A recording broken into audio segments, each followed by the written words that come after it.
Hey all, the first few parts may not sound as good as the other parts do. That was mainly because I was in my room back at home. But just know that each time the parts get better. I hope it's not that unbearable.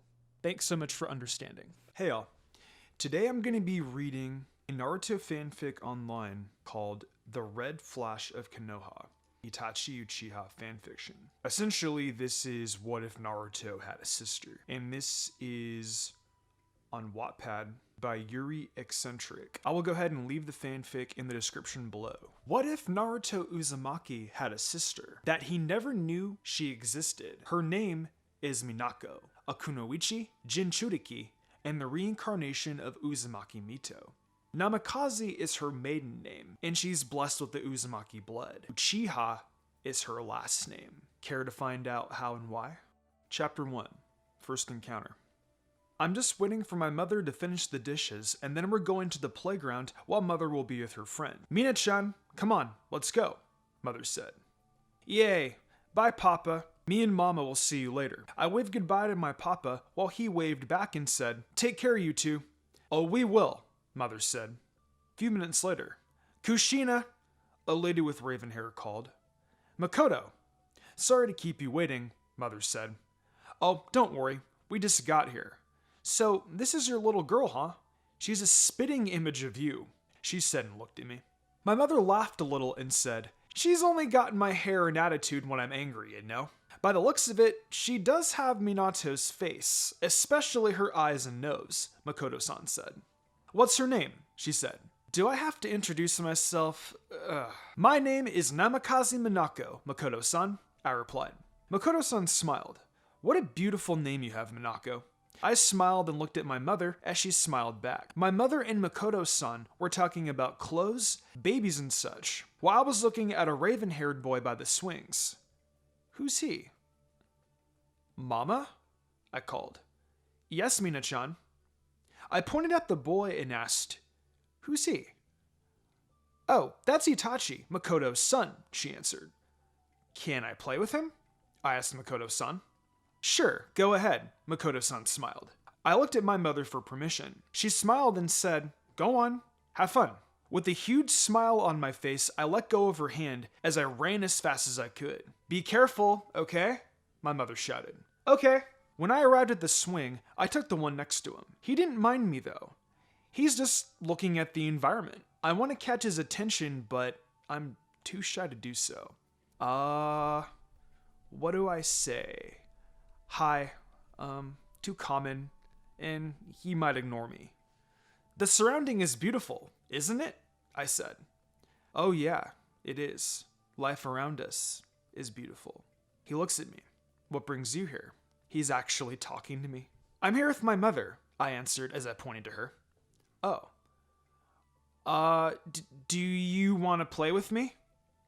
Huh? Oh, sure, he answered, making me more confident. What do you want to play? He asked. Depends on you. What game should we play? Oh, I know. Let's play Ninja, he said. Perfect. Oh, by the way, I'm Itachi Uchiha, he introduced.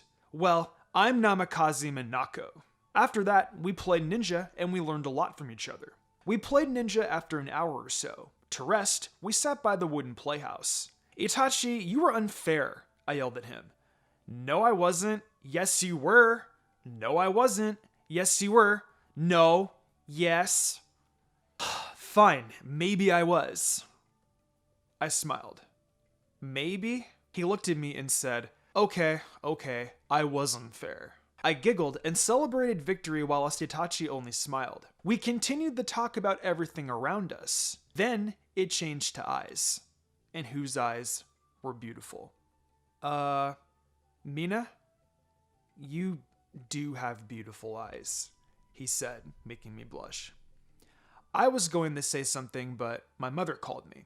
It was time to go home. As if on cue, Itachi's mother also called him. Both of us went to our mothers. I finally have a friend. Goodbye, Makoto. Goodbye, Itachi. I waved goodbye. Makoto-san and Itachi smiled and waved. Going in separate ways, I looked back to them, seeing that Itachi was doing the same thing. I waved at him, then he shouted, bye Mina. making me smile, and I did the same thing, even though I already did it. As we were going home, my mood never changed. I finally have a friend. Chapter 2. One day. Oto-chan, you're too fast, I yelled at my father. You have to get used to it, Mina-chan, my father said and smiled. That made me angry and threw a special kunai at him. Knowing that it will not hit him, I purposely threw it slightly off him. Making my father smirk, it was now or never. I focused all of my chakra and used a space-time ninjutsu that my father commonly uses. The Flying Thunder God technique. I didn't know that I closed my eyes, and when I opened them, it actually works! I did it! Yes! My inner self celebrated. My father was shocked and was too late to turn around. Or so I thought. I kicked him, but because of his fast reflexes, he managed to grab my leg, turning me upside down. I quickly and so quietly grabbed the bells, which I managed to before the second he remembered the bells. I teleported at the tree where my kunai was, then held up the bells in front of my father and shouted in victory. Haha! I got it! Making my father huff and smile in defeat. You've improved. I'm proud of you, he said and smiled. I smiled back. After all the training with Shisui and sparring with Itachi, I got the bells. And I'm not even in the academy yet. So we can have lunch now, Oto-chan? I asked him. I did get the bells. A deal's a deal. Now let's have lunch, he enthusiastically said. Surely my mother's cooking is to die for. As we were having lunch, it was so peaceful, yet outside of Konoha, there's an ongoing war. I wonder why my father is here. He's supposed to be in the war. Well, I'm not complaining that he's here all safe and sound, but he is one of the best shinobi in Konoha. And he is the fastest shinobi in this time, and also famed with the name Konoha's Yellow Flash. Well, that's what Haha said. Oto-chan, is the war still ongoing? I asked. I'm afraid so, he replied. And why are you curious about it? Oh, it's just that you're in Konoha and not outside, I trailed off. I was called by the Hokage to be here for a while. I might be sent off with my team out there in a matter of a few days, he replied. Oh. Oto-chan, can you teach me another jutsu? I asked. Huh? You just learned a space-time ninjutsu and did an amazing fire-style ninjutsu, and still you want to learn more? He asked. So this is Minato talking. So what Jiraiya-sama said was true. You're a combination of me and Kushina, and how you're a natural prodigy. I inwardly sigh, ready to give up, but then I remembered. Where did she learn that fire-style ninjutsu? Mina-chan, where did you learn that fire-style ninjutsu? I asked. Oh, from my friend Shisui, she answered. Oh, I remembered her saying that name. And Uchiha. That's why she was able to learn it and have a good aim. Do I have any choice at all? If I don't teach her something, she might get sad. And I don't want my little girl sad. She's just 4, damn it. And if she gets angry, she's like Kushina. Cue an angry Kushina. Which would probably be scary. I don't want that either. I inwardly sigh. What do you want to learn then? That ninjutsu that makes clones of yourself or things, you know? I'm surprised. Does she really want to learn the shadow clone jutsu? It may be too advanced for her. But then again, she did learn a space-time ninjutsu. Well, shadow clone jutsu, huh? I asked. Yep, that one. Okay, if she really wants to. Alright, I huffed. She shouted in excitement and celebrated. No words could describe how I'm proud of you, Monako. This is Monako talking now. My father has been sent off to war, bringing his team and his students. I sighed. I hope they're safe. I grabbed my special kunai that my father gave me as a gift. I took a glance at it and put it in my pouch. Mama, I'm gonna go meet Shisui. I'll be home before dinner. I bid farewell to my mother. Oh, okay. Be safe and careful. I will. A few minutes later. Shisui, how did you do that? I asked as he showed me how to have a bullseye with 3 kunais. It's easy. It's just He trailed off. That.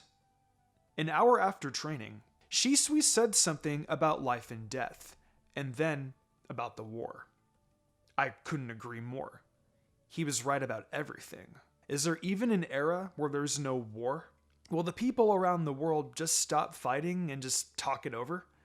There's no need to fight and have bloodshed, casualties, or death of someone dear to their hearts. When will people find peace? When will people stop fighting and be friends? I was so busy thinking I didn't notice Shisui calling me. Minako! Oh, huh? You're overthinking, aren't you? No, I was just thinking. Really? Well, anyway, if you don't mind, what are your plans for the near future? He asked. I want to be the Hokage, I excitedly say. One day, I'll become Hokage and make peace to every single land on the world. There will be no war, and everyone can live peacefully. One day. Just one day. Chapter 3. The End of the Beginning. We were at the cemetery to honor those who died in the war, all of us in uniform wearing all black. Everyone was bowing their heads. A lot of shinobi and kunoichi were lost, including one of my father's students, Obito Uchiha, which my father blames himself for his death. I mean, he shouldn't blame himself for Obito's death. A few minutes later, everyone started talking to each other while I was looking at Itachi in a distance. He was with someone. Someone who is white as snow, raven-haired, tallish, and chest-length hair. I wonder who that is. He looks creepy. I looked back at my parents and Kakashi. My father said that Kakashi got his left eye scratched out by a weapon. Possibly a kunai, but Obito gave his Sharingan to him as a gift. Kakashi's just a boy who's years older than me, but here now, he's a hero for saving Rin. Also, Obito as well. He's a hero for me. A few days later, the third Hokage resigned and chose my father as the fourth Hokage. I hugged my father and shouted, "Congratulations, I'm so proud of you, Papa," as he hugged me back and then carried me while hugging my mother. "I'm so proud of you. You made your dream come true," my mother said. "I wouldn't achieve it without you," my father said. They were leaning for a kiss, but I was wiggling around to catch my father's attention. Which I managed to. There shall be no kissing in front of me. Mina-chan? Mina-chan, my father exhaled. What, Papa? I innocently smiled. My parents looked at each other, planning something. Before I knew it, both of them kissed both my cheeks, and I giggled. I grabbed my mother around her head while my other arm around my father's neck and hugged them both. "I love the both of you," I said. My parents laughed and responded, "We love you more." 6 months later, almost everyone calls me Lady Monako. I don't know why. I didn't do anything. Anyway, my mother is having a baby. In other words, I'm gonna be a big sister. On the other hand, my father, the fourth Hokage, assigned Kakashi as a secret watcher for my mother and me. And sometimes he would ask Kakashi to take me home after I visit my father from his office, which is happening now. Kakashi? Can I ask you a question? I asked. Well, sure, go ahead, he said. Why do people, including yourself, call me Lady Monako? I looked at him. You see, you're Lord Fourth and Lady Kushina's daughter, making you more special or in a higher rank than most people, he answered. But I don't want to be treated special, nor want to be labeled the fourth Hokage's daughter. I halted, making him stop and shocked. But I don't want to be more special than other people, I whispered. Kakashi, can I tell you something? I said. Huh? Well, sure, he responded. But can we go to a quiet and isolated place where there's no people around us? I asked him. I don't think that's a good idea, he answered. Oh, come on. I put on my puppy eyes. Please, please, please. This is Kakashi talking. Oh, come on. This girl is mysterious. Is it really important that we go to a quiet place? Lady Kushina would kill me if she isn't home in an hour and a half. But then again, maybe it's really that important. Are you going to tell me a secret? I asked. Something like that. I do have an hour and a half. Come on, Kakashi-kun. I promise to say something if we're ever late and my mother gets angry at you, she said. She's clever. I don't have a choice, do I? Lord Forth already told me some things about Monako, and I don't want to get beaten by a girl who's younger than me. Well, if you say so, I said. All right, come on. She grabbed my arm and pulled me. Where is she taking me? A few minutes later, we sat at a bench on a playground. There's no people at all. How weird. Kakashi-kun? She called. Oh, yes, my lady, I jokingly said. Can we have an agreement where you only call me by my name and vice versa? And do you remember when you disliked me calling you Kakashi-kun? She's right. Well, sure, Minako, I answered. Great. Now, can you keep this a secret from everyone, including my parents? She pleaded with puppy eyes. Huh? Keeping a secret from Lord Forth? This is going to be hard. I'm not sure.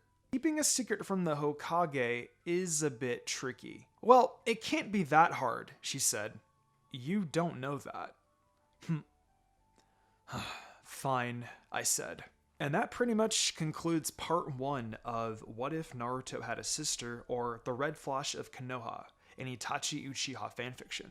So far, I'm really enjoying this, and I like the fact that we have a ship between Itachi and Monako. I think this is really, really adorable, and I cannot wait to see what happens with Naruto in the next part. I'm really excited to read the rest of this part. But if you guys want to go support the writer, their work is in the description below. And in the next part, I will be starting Chapter 4. So that said, I will see you guys next time. Chapter 4, Beginning's End.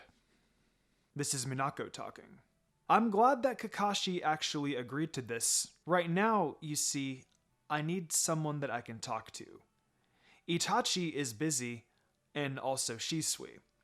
I'm too shy to talk to my mother, plus how moody she gets. And I'm too afraid that I might hurt my father's feelings. And I don't have any other friends. I look at the distance. It's now or never. Kakashi, I really don't like being called Lady Monako, because it kind of makes me feel like I'm living in my father's shadow. At the academy, my classmates and sensei treat me special, just because the Hokage is my father, you know? And all of them are expecting great things from me, and being under pressure is hard. I let all my feelings out feeling light again. So that's why you wanted. Never mind. I never thought that you would have these kinds of feelings, he said. Oh, really? I looked at him. It's really surprising, especially when it comes from a 4-year-old, he said. From a smart 4-year-old to be exact. But about being under pressure, it's hard. I know. Just don't get caught by it. It'll only bring you down from achieving something, he advised. I always wanted a name for myself, you know? I said. Oh, really? Then what would it be, huh? Kakashi asked. Like my father's.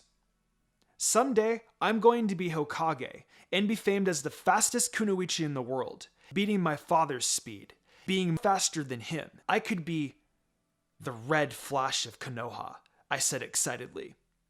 But Konoha already has a flash, he said. Kakashi, if you didn't notice, when photographers take a picture, the flash doesn't last long. Those are wise words coming from a 4-year-old. Amazing, he said sarcastically. I jumped off the bench and put on the most innocent smile I ever had and held out my right arm as if I'm looking at a wristwatch. "Oh, how fast? It's already an hour and a half, and it's a long way home," I smiled, making Kakashi frantically stand up and pulled me to walk beside him. It's a long way home. 3 months later. I'm already 5 years old, and my mother decided to change my clothes, saying that I'm too old for it. My mother dressed me with a short-sleeved gray kimono-style blouse with a dark embroidered border, and held closed with a dark blue obi and dark blue shorts with a pair of black Shinobi sandals. It was simple, and both of us love it. Currently, with some lady, my mother and I were walking down the streets of Konoha. My mother is taking me to Father's office. My mother is taking me to Father's office because no one was going to babysit me. As if I needed one. My mother doesn't trust me enough. As we were walking, I spotted a raven-haired lady carrying a baby. As we're getting closer, I realized that it's Makoto-san. Oh my, my mother said surprisingly. "Is it a girl?" Mother asked. "What are they talking about?" "It's a boy," Makoto-san answered. "So cute." Well, I feel out of place. "Mama, I also want to see," my mother being 9 months pregnant. The lady carried me instead. "What's your name?" my mother asked. "It's Sasuke," Makoto-san replied. I started to poke Sasuke. He really has soft skin. "Oh, so he was named after the father of the third Hokage," the lady said. "Yes, so that he will grow up to be a strong and fine shinobi." Now I was touching his nose. He's so cute. "You'll be giving birth soon too, Kushina," Makoto-san asked. "You should pick a name in advance." "I already have. His name will be Naruto," my mother replied. I remembered when father told Jiraiya-sama that. Flashback. I ran towards Jiraiya-sama wanting to hug him. "Hey kiddo," Jiraiya said as he carried me. "Jiraiya-sama, it's good to see you again." "Me too," he smiled. "I really loved that book," father said. "Oh, I'm glad you liked it," Jiraiya-sama responded. "So, me and Kushina have decided to name our son Naruto," father declared. "My baby's brother name is Naruto. Is that an ingredient in ramen?" "Really?" I thought of that name while eating ramen. So, it is. "Naruto is a lovely name, Jiraiya-sama," mother said. "He'll be named after a food ingredient. And again, you'll be the godfather for Naruto," father said. "Well, I'm honored, but are you sure everyone in the family agreed with the name?" Jiraiya-sama said and was looking at me. But I didn't notice that until everyone's eyes were on me. Maybe I was kind of thinking too deep. Oops. "Mina-chan, do you like the name Naruto for your baby brother?" mother asked. Yes, I smiled. "So it's settled then. Naruto will be the name," father said and smiled. Flashback ends. "You'll be classmates, Sasuke, so be friends, okay?" mother said. The lady put me down while mother whispered something to Makoto-san. The lady called my mother to hurry up. "Bye, Makoto-san." I waved goodbye, and she smiled goodbye. She's got her hands full. So Sasuke is Itachi's baby brother. Hours later. I was sitting outside the house looking at the moon. Kakashi was babysitting me, while my mother was going somewhere out of Konoha to give birth. Is that what happened with me also? Anyways, it was quite windy and really quiet. Then suddenly, a giant nine-tailed fox appeared. My eyes widened. I quickly looked back at Kakashi. He too was surprised. He looked at me, then said, "Stay here and be safe, okay?" I looked back at the fox. I heard Kakashi mutter, "Lord Fourth, Lady Kushina," then disappeared. Chapter 5.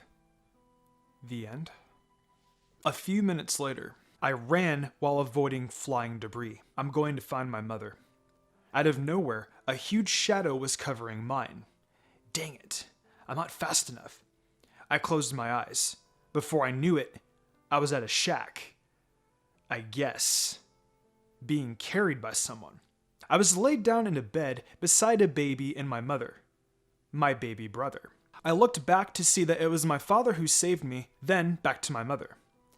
Mina-chan, you're safe, my mother said and smiled weakly.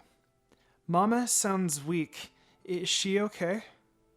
Minato, thank you. I looked back to see my father put on his cloak. Yoindaimi Hokage. Papa? I sat up, sounding sad.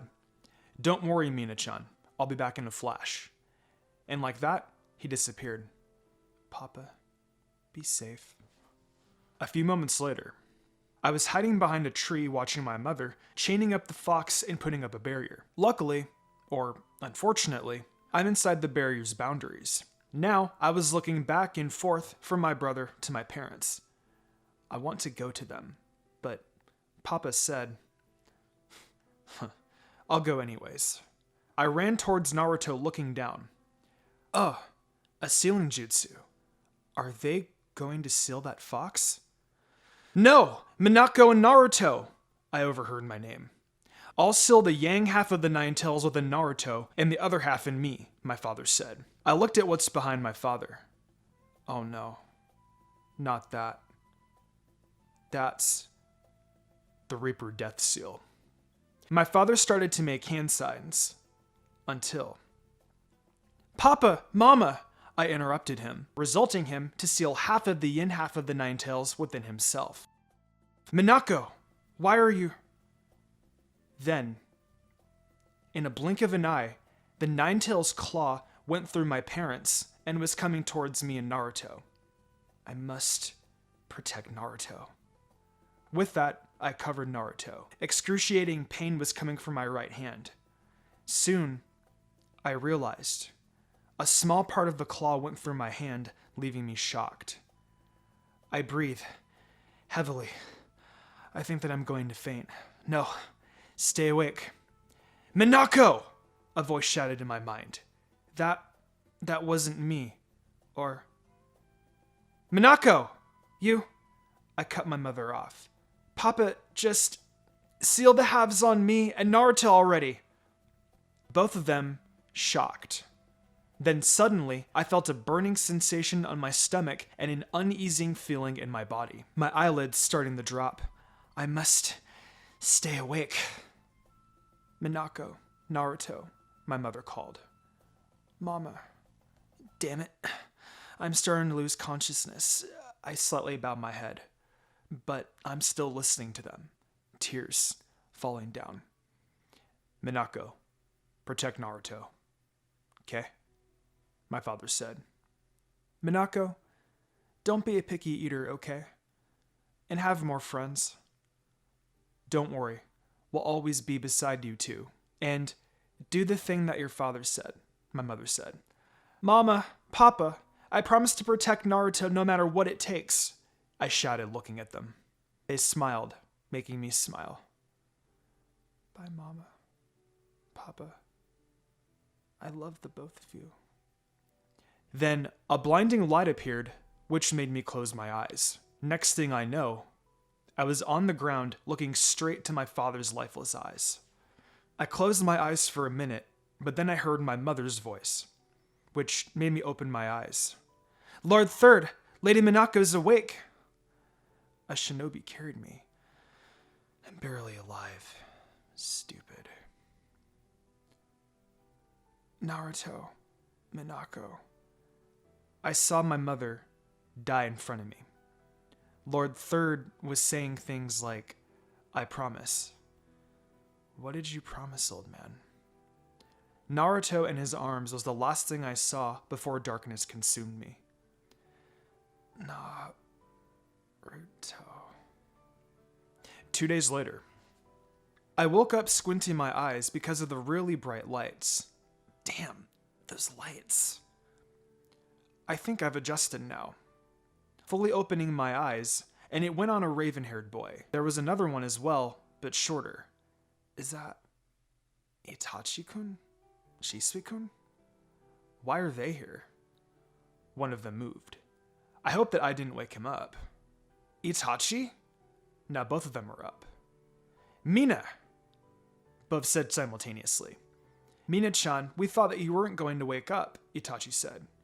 What do you mean? Was I in a coma?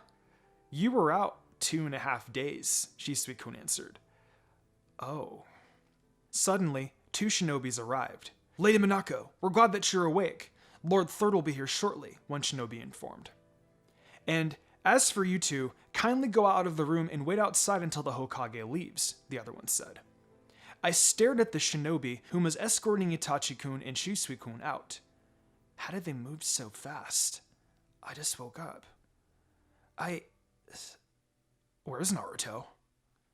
A few minutes later, I sat in silence while Danzo keeps on yapping about how I shouldn't be with Naruto and it would ruin my reputation as the daughter of the 4th Hokage, because for some reason they didn't let the people of Konoha know that Naruto is my brother. In other words, the 4th Hokage's son, but what they know of Naruto as a Jinchuriki of the Nine-Tailed Fox.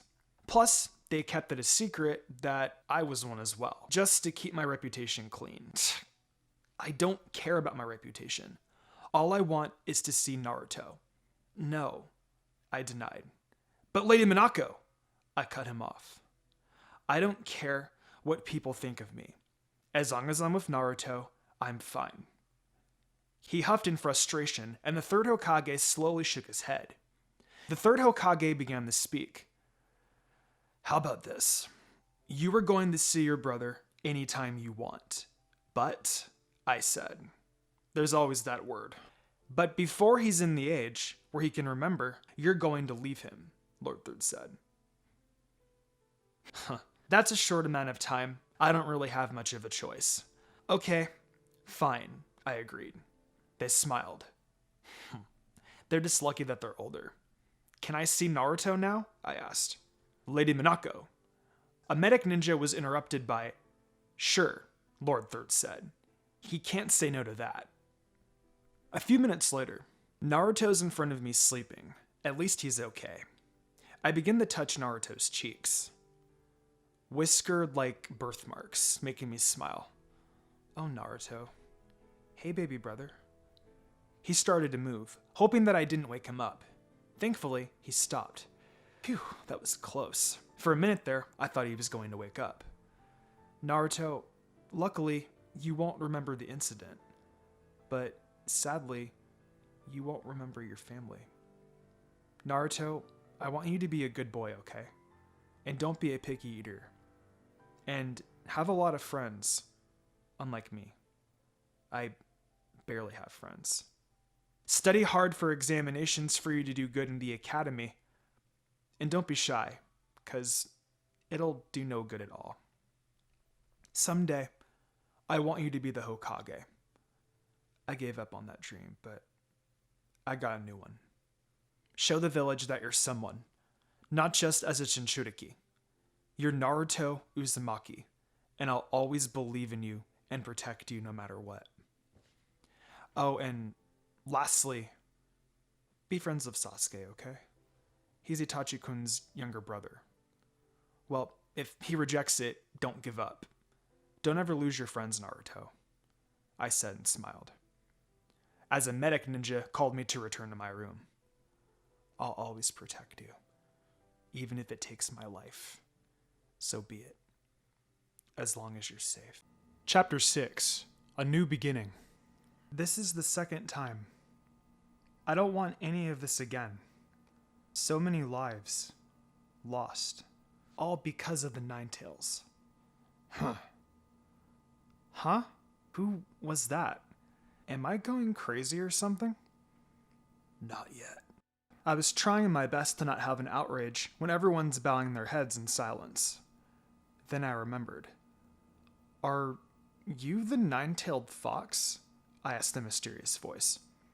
You're a smart little brat, aren't you? It said. Should have known. I looked at the monument. At the bottom of it, there was Naruto. Sleeping, and so worry-free. Everyone began to disperse, leaving me on the same spot. What am I going to do now? A medic ninja named Shidai Yuri was taking care of Naruto, bringing him back to the hospital. At least they actually have the heart to do that. What's happening to me? What's happening to me? Someone grabbed my shoulder. I turned around to see Shisui-kun smiling sincerely. That's pity. I ignored my thoughts and smiled back. "Wanna talk?" he asked. I looked around trying to find Itachi, only to find him with a certain brown-haired girl. Inner self is speechless.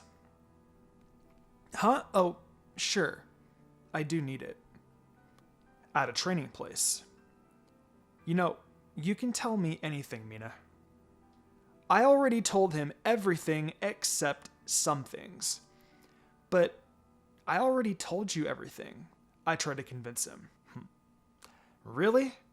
I have known you, Mina-chan, for 2 years. I know that you're hiding something.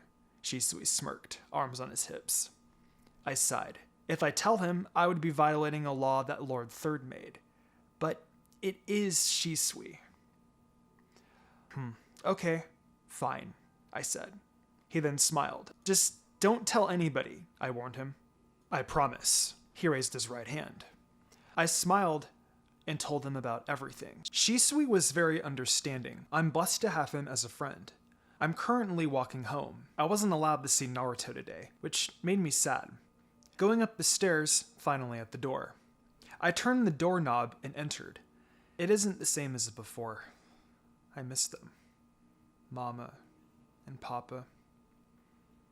Death is inevitable. Life is cruel. But as I look out of my bedroom window, life is just that. Things come and go. There's life and death. It's a cycle. A never-ending cycle. But why do good people have to die, and those who barely have any humanity left lives? It's so unfair. So unfair. Days later, strolling through the Uchiha compound, looking from left to right, houses were being rebuilt and debris was being removed. So much damage. I spotted a raven-haired boy I know. He's not with his parents. Normal Itachi. Itachi, I called. He turned around, revealing that he's bringing Sasuke with him. Maybe his parents are busy then. Mina-chan, what are you doing here? He asked. But I didn't pay much attention. I really want to carry his baby brother Sasuke. Huh? Yeah, I came here to visit you, I replied. Then asked rather excitedly, can I carry Sasuke?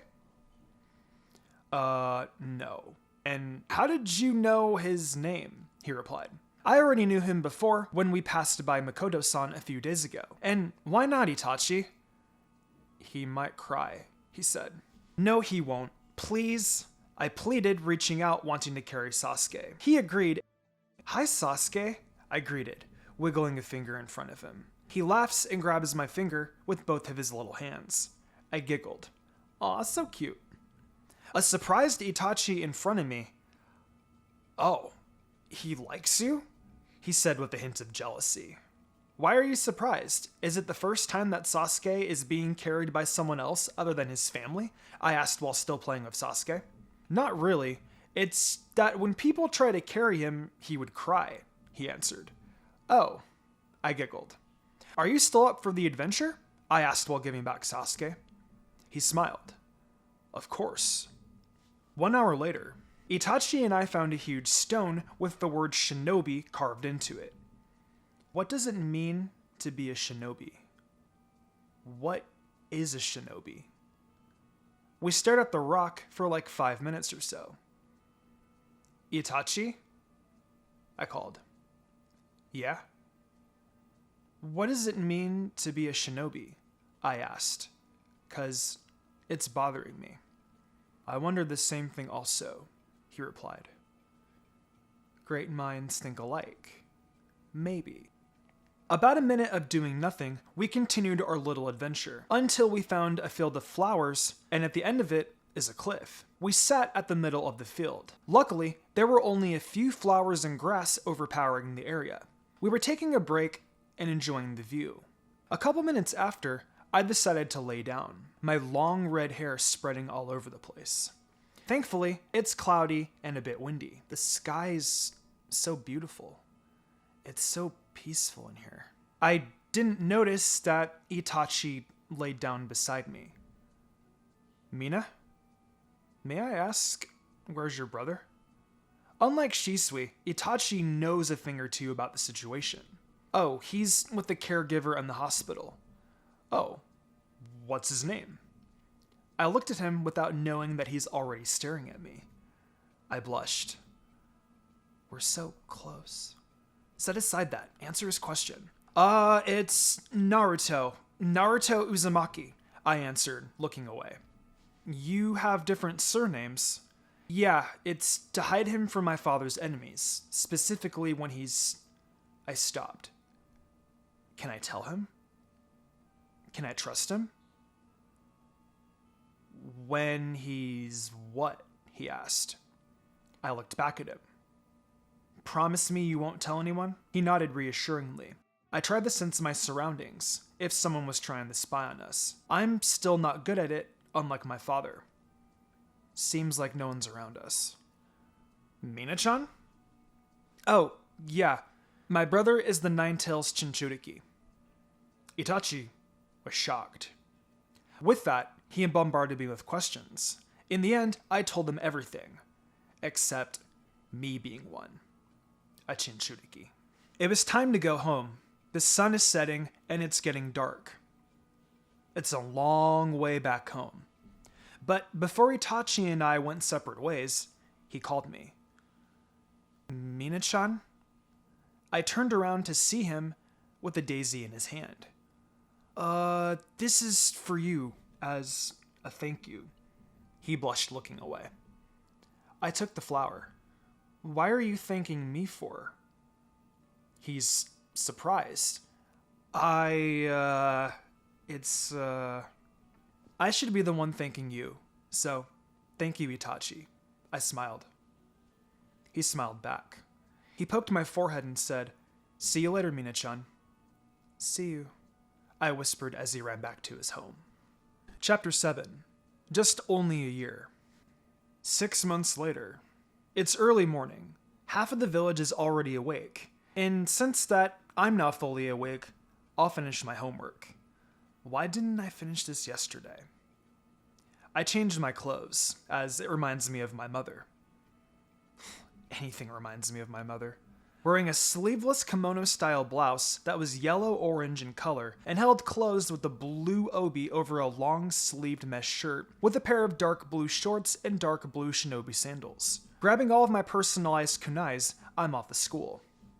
Hours later, boring as always, but at least to learn something new and then to listen to everything I already know. I sat beside a Hyuga. Her name's Armorisu, and it's in her name. She's so bashful, but I call her Mari-chan. And the boy next to me on the last column is an ignoramus. Not to be rude or anything. I thought he was smart, but in reality, he just looked smart. He competes himself with Itachi, which he doesn't stand a chance. Plus the fact that he called me weak and teases me with red bell pepper, it doesn't get me at all. It's really annoying. We went outside, having snacks and a break. After this, we'll have target practice. Thankfully, Shisui already taught me some useful tricks, and aiming precisely on the bullseye. Mari, did you practice your aim? I asked. Oh, I did, but it wouldn't change the fact that I still suck at... She said sadly. She's always like this. It's okay, you'll get the hang of it, I reassured her. She smiled and said, Is he challenging Itachi? I turned around. He really wants to get embarrassed. And now he is. Typical. Hours later again, getting a bullseye and impressing my sensei, myself included. Good job, Monako, he said, making me smirk. But it didn't take a second. He diverts his attention to Itachi. This isn't the first, though. You see, the actual competition is between Itachi and I. Well, I address it as competition. Friendly competition. Both of us have the highest scores in our class, being first and second, or in a tie. Which I grew a sense of dislike towards Itachi because of that. But we are friends. Walking down the halls, I see a group of girls. Not an ordinary group of girls. The girls who are practically obsessed with Itachi. I swear, they're really annoying. Oh, I forgot to tell you. They hate me. Because I'm friends with Itachi. It's a pretty shallow reason, but why do they like Izumi? And what's special about Itachi anyways? He's just a cowardly, shrewd boy and nothing else. As I try to pass them without punching them right in the face, one stupid, I repeat, stupid girl tried to punch me while I was just passing by. What did I do to you? The next thing I know, she was on the ground.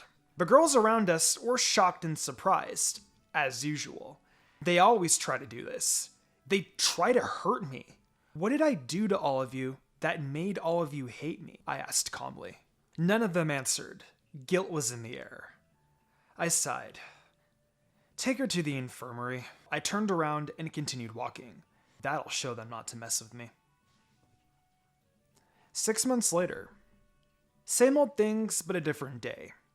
Mina-chan, I heard that Itachi is going to graduate early, Mari said. His shadow clone was caught up in a fight. As if on cue, when his shadow clone was punched, teacher showed up. Small flashback. You've improved, Mina-chan, Shisui said. I nodded and smiled. Itachi? Did you use a shadow clone? I asked. Huh? Why do you ask? He replied. I just saw you with them on my way here. Oh, you saw, he responded. So it was a shadow clone then, I said. Yes, I have to go, he said, walking away. What's wrong with him? Already? Shisui said. I have something to do. He left. What's wrong with him? Shisui asked. I shrugged my shoulders. I don't know. Small flashback ends. We have been distant lately. Good for him, I said. We were just casually walking down the hall. Suddenly, 3 girls were in front of us, blocking our way. Then another 3 at the back of us. Then came their fellow group mates. It was those girls again. This time, they brought backup. Mina-chan? Mari-chan panicked. Damn. She wasn't meant to be a part of this. I could tell her to use Biakugan, but no, she's too kind. Scared, Monako? You should be, one girl said. Not too tough now, huh? Another said with a scowl. The girls prepared their fists. If I take them down, I would get in trouble. No, scratch that. We would get in trouble. As I looked to my left, I spotted an opening between the small waves of heads. If I could just move a little, perfect. This is what you get if you mess with us, one girl said. They really do hate me. Mari-chan, hold my hand, okay? I whispered. Okay. I threw the kunai straight through the opening. Now, let me just wait a few seconds for it to hit the wall. You can't even hit us, a girl maniacally laughed. Huh, getting cocky are we? I smirked. What did you say? A jet black-haired girl scowled. Bye.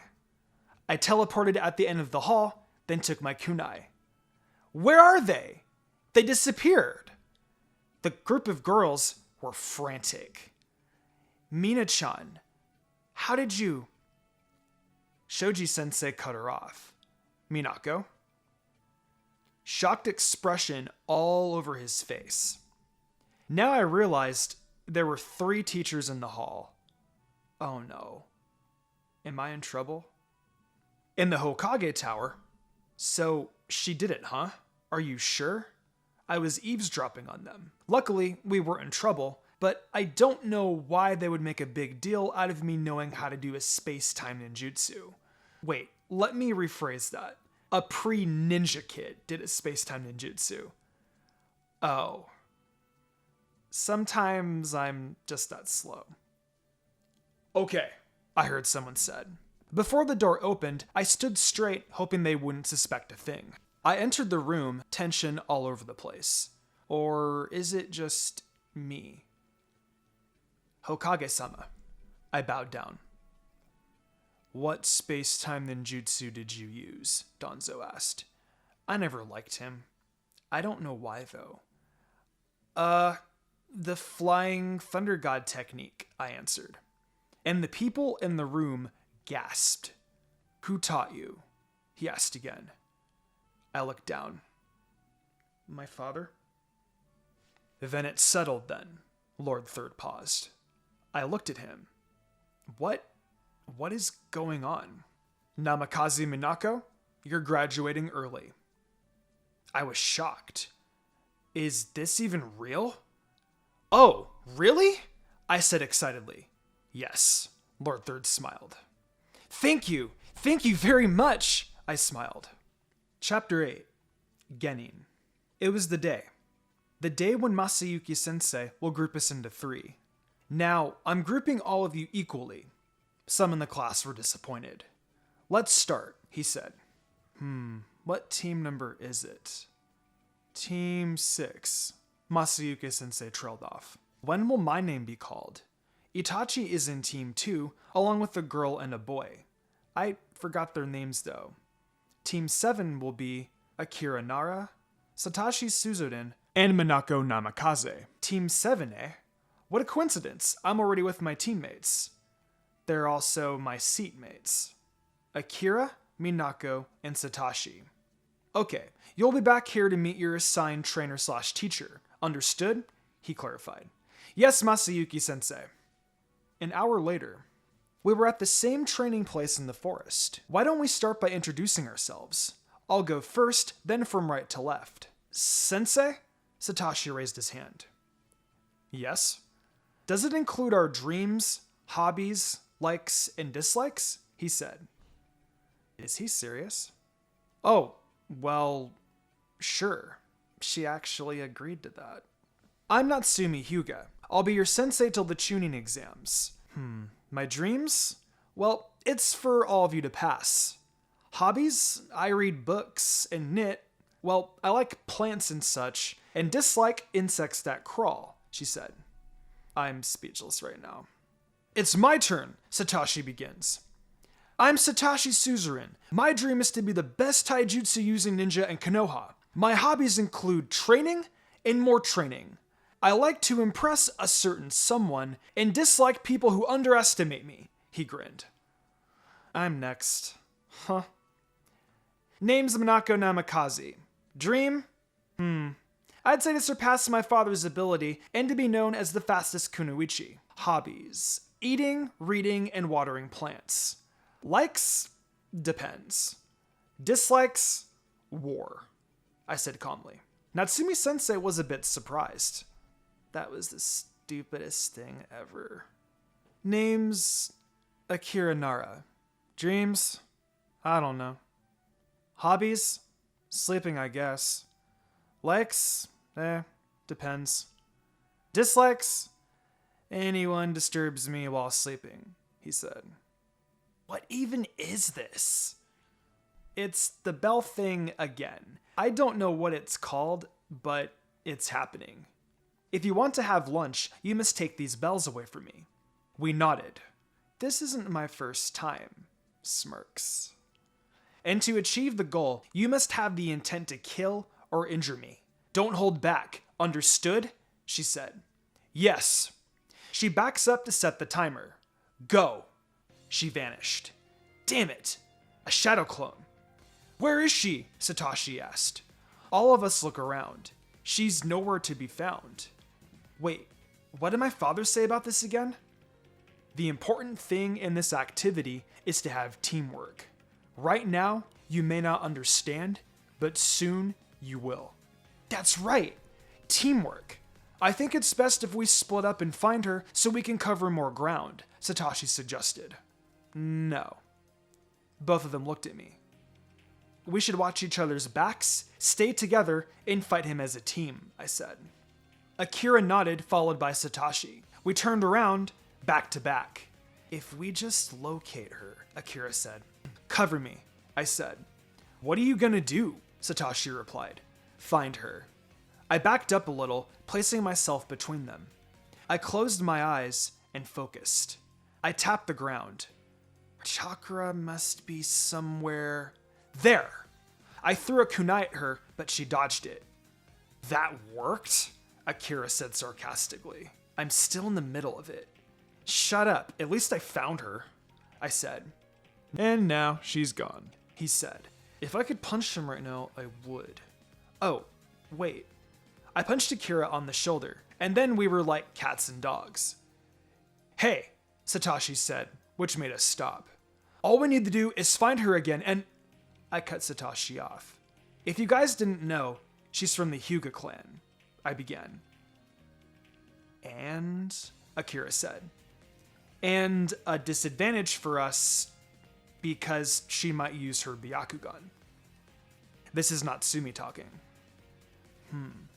She's a very smart girl. She already figured out my usage of the Biakugan. She is the 4th Hokage's daughter. I watched their every movement from in the top branch of a tree while still completely hidden from them. But I doubt it. She already spotted me before and my chakra. I almost made eye contact with her, then she vanished. I think she knows where I am. Akira head east while Satoshi went west. What are they planning? I turned my Biakugan off. Better go fire style! Fireball jutsu! I turned around and quickly got off, and then I got greeted by a kick from Satoshi. I blocked it just in time, but it gave some time for Akira to possess my shadow. I can't move, better use a substitution. Monako tried to take the bells, but I was already gone. This is Monako talking. Damn it, so close. Hours later. It was almost lunch, I think. We've been trying so much to get those bells. Luckily, we have one last plan. Moments later. Satoshi was distracting her while Akira and I waited for the right moment. My shadow clone was already ready. The throwing kunais everywhere technique worked without her noticing. I recently knew that the Biakugan has a small weak spot on the part where the neck connects with the head. If only Akira can fit his shadow possession jutsu without any notice. It's time. It's now or never. A few minutes later. We got the bells! Awesome! And in our first attempt, we got to eat our lunches and rested. Guess what? All of you passed, Natsumi-sensei announced. We celebrated. Officially a genin. Tomorrow, we start our missions, she said excitedly. Yes! Satoshi overjoyed. Days later. Thankfully, we finished our mission early. As I promised to Makoto-san, I would help her while Itachi wasn't around. She was doing something while I was babysitting Sasuke. He was playing something, he was very fond of it. He was playing something and very fond of it, but kept looking at me as if to say that I was watching him at times and was having a good time like him. Makoto-san returned.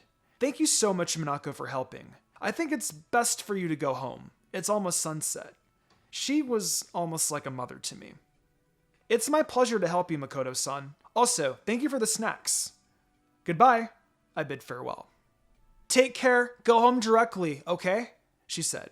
I will. And I ran. I had to stop at Shisui's because I borrowed a book from him. Almost there, as I was jogging towards the end of the Uchiha compound, then I spot Fugaku-san and Itachi. I jogged towards them and bowed. Fugaku-san, Itachi-kun. Fugaku-san was a bit surprised. Lady Monako, he bowed. Fugaku-san, no need to bow, I said frantically. Mina-chan, why are you here? Itachi asked. Oh, I was helping Makoto-san do some cleaning and babysit Sasuke. Thank you for your help with my wife and son, Lady Monako, Fugaku-san thanked. It's my pleasure. I'm sorry, but I really have to go. Goodbye, Fugaku-san, Itachi-kun. They nodded as I began the jog. This is Itachi talking. I watched her leave. Oh, the book I borrowed from her. Mina-chan, I called her.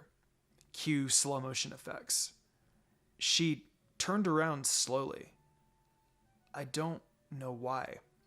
I like her red hair. She's so pretty. Itachi-kun? I snapped back to reality. The book I borrowed from you, I trailed off. Just return it tomorrow, she said, and goes full on running. Itachi, I heard my father call. What is happening to me? Seems like I keep on losing my words when I speak to her. It's also the same with Izumi. It might be nothing, but then again. Chapter 9. His Sharingan. We were called by the Hokage for a mission, which was weird because we already did one mission today. That's great! Another mission, Satoshi said excitedly. Don't get your hopes up, Satoshi. Maybe he just wants to remark on our last mission, Natsumi-sensei said. That would likely be the case, cause we did a horrible job on finding 3 grumpy and mean cats. But in the end, we did find them. Natsumi-sensei opened the door, and immediately eyes were all on us. Team 7 will also be accompanying you, Hokage-sama said. Team 2 nodded. Team 7, you and Team 2 are going to guard the Fire Daimyo while on his annual visit here in Konoha. The Fire Daimyo is an important person. Also, he doesn't like to keep others waiting or waiting in general, so I suggest all of you to be at the gates as soon as possible. Understood? Yes, Satoshi and I said simultaneously, while Akira just nodded. We're on it, Natsumi-sensei said. A few moments later. As others were ahead of us, Itachi and I stayed back. It's a bit awkward. What happened to your hand? Itachi suddenly asked. I was taken back a bit. Oh, it's just cat scratches. Maybe it was awkward because Shinko, Itachi's teammate, is right in front of us. Then, all of a sudden, a masked man appeared and blew everything away. Literally. Natsumi-sensei and Yuki-sensei were already down. We already knew that we're no match for him. And all of us armed and cautious. This is bad. I got a bad feeling about this. Tenma, Itachi's other teammate, and Satoshi tried the counterattack. Then all I see is blood everywhere. Moments later, we were at the Konoha hospital, all bandaged up, and Satoshi's mother crying. I'm guessing the other lady was Tenma's mother. I felt so bad for not protecting Satoshi. I could have healed him. I could have put my little knowledge about medical ninjutsu into use. But I was too late. I was walking towards Itachi's house. It was the first time in 3 days that I actually went outside. I just wanted to know if he's okay now, and Shisui said that he awakened his Sharingan, and I want to have a look, which was weird according to Shisui. Good afternoon, Makoto-san, I greeted. Oh, it's nice to see you here, Monako. How are you? She asked. I'm doing well. Makoto-san, is Itachi here? I asked. Yes, he's inside. You can come here inside if you want. Are you sure? Am I not gonna bother him? Maybe he's doing something, and Makoto-san cut me off. Yes, he's probably doing nothing. I told him not to strain himself. Come on in, she said and kindly smiled. I went inside. He might be out there in the backyard. I entered a room and was greeted by Sasuke. Mina-chan! I smiled. Hey Sasuke, is your big brother here? He's out there. He pointed at a wall. Maybe he is outside. Is he doing something? I asked. He's practically meditating. Oh, I guess I have to wait here then, I said. But I think he's done. I'll show you to him. He grabbed my hand and dragged me out. I looked at my right, and there he is. Sasuke pushed me towards Itachi. What's wrong with this kid? Then he went back inside. Oh boy. Okay. Just start a conversation. Itachi? How have you been? I asked. He looked at me. Mina-chan, you're here? Did the hospital already release you? Oh, yeah, that's why I'm able to visit you here. I smiled and took a seat. Let's just say that we talked a lot of things. When I meant a lot, I really mean a lot. I now know that Itachi is going to take the tuning exams alone. Do you still have a team? He asked. Yeah, I do. We have a new teammate. His name is Kyo, I said. Itachi, can I see your eyes? I asked.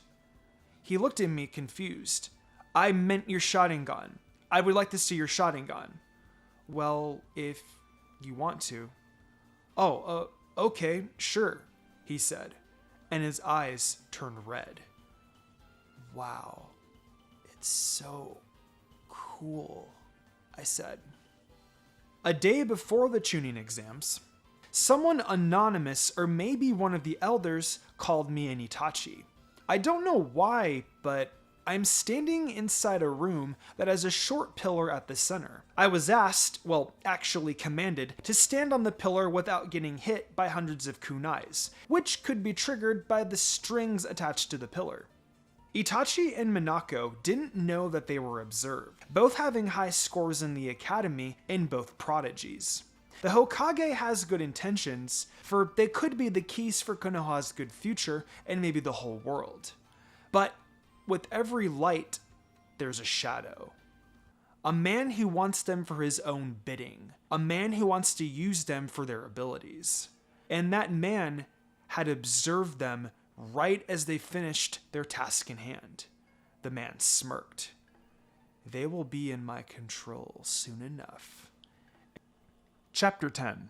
Tuning Exams. The day of the tuning exams finals. Luckily, I made it. I'm at the backstage of the arena getting ready, and I decided to change my clothes for luck. I do really need it. Luck.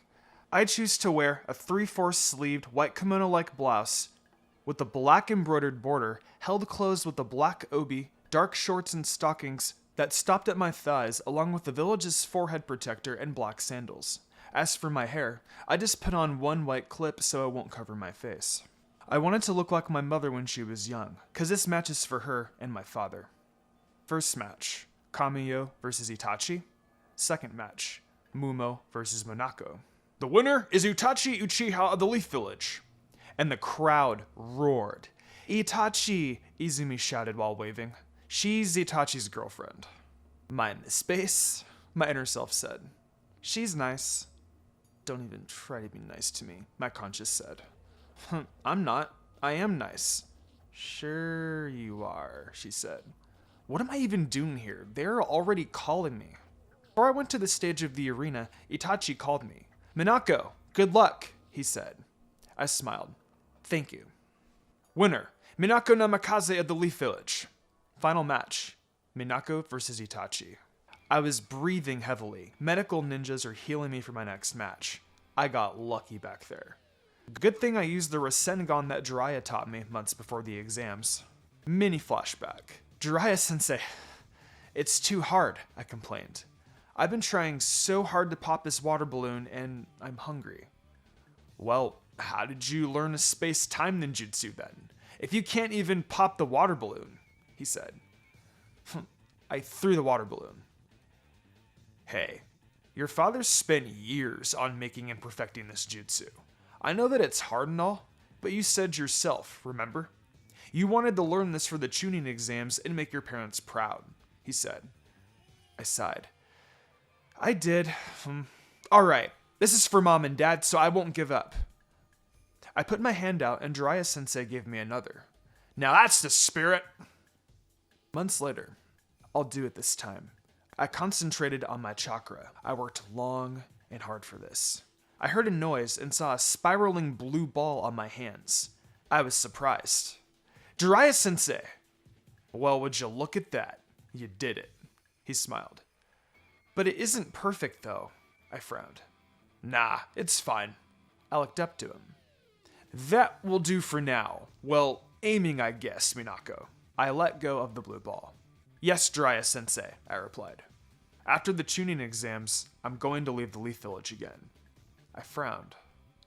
But you're coming with me as my apprentice. Got it? He said. Really? He nodded. I hugged him. I have never been out of Konoha before. Plus, Jiraiya-sensei will teach me a lot of jutsus. Well, before we officially start our journey as master and apprentice, someone wants to see you, he said. Who? You'll know soon enough. Mini flashback ends. I'm already called to go to the stage. It's now or never. Are both of you ready? The proctor asked. We both nodded. It's just like we're three, huh, Itachi? I said. Indeed it is. He activates his Sharingan. Except, this is real. I prepared my kunai. Good luck, Monako, he said.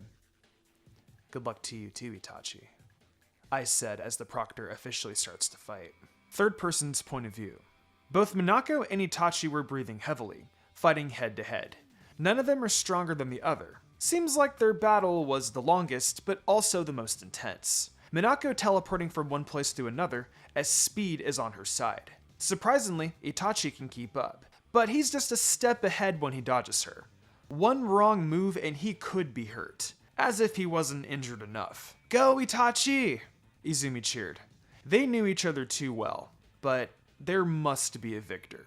Both contestants are just standing, both badly hurt. Seems like they ran out of chakra. Monaco's perspective. I can't do this anymore. I collapsed to the ground. I can't move my limbs. I'm too weak to do so. Itachi's perspective.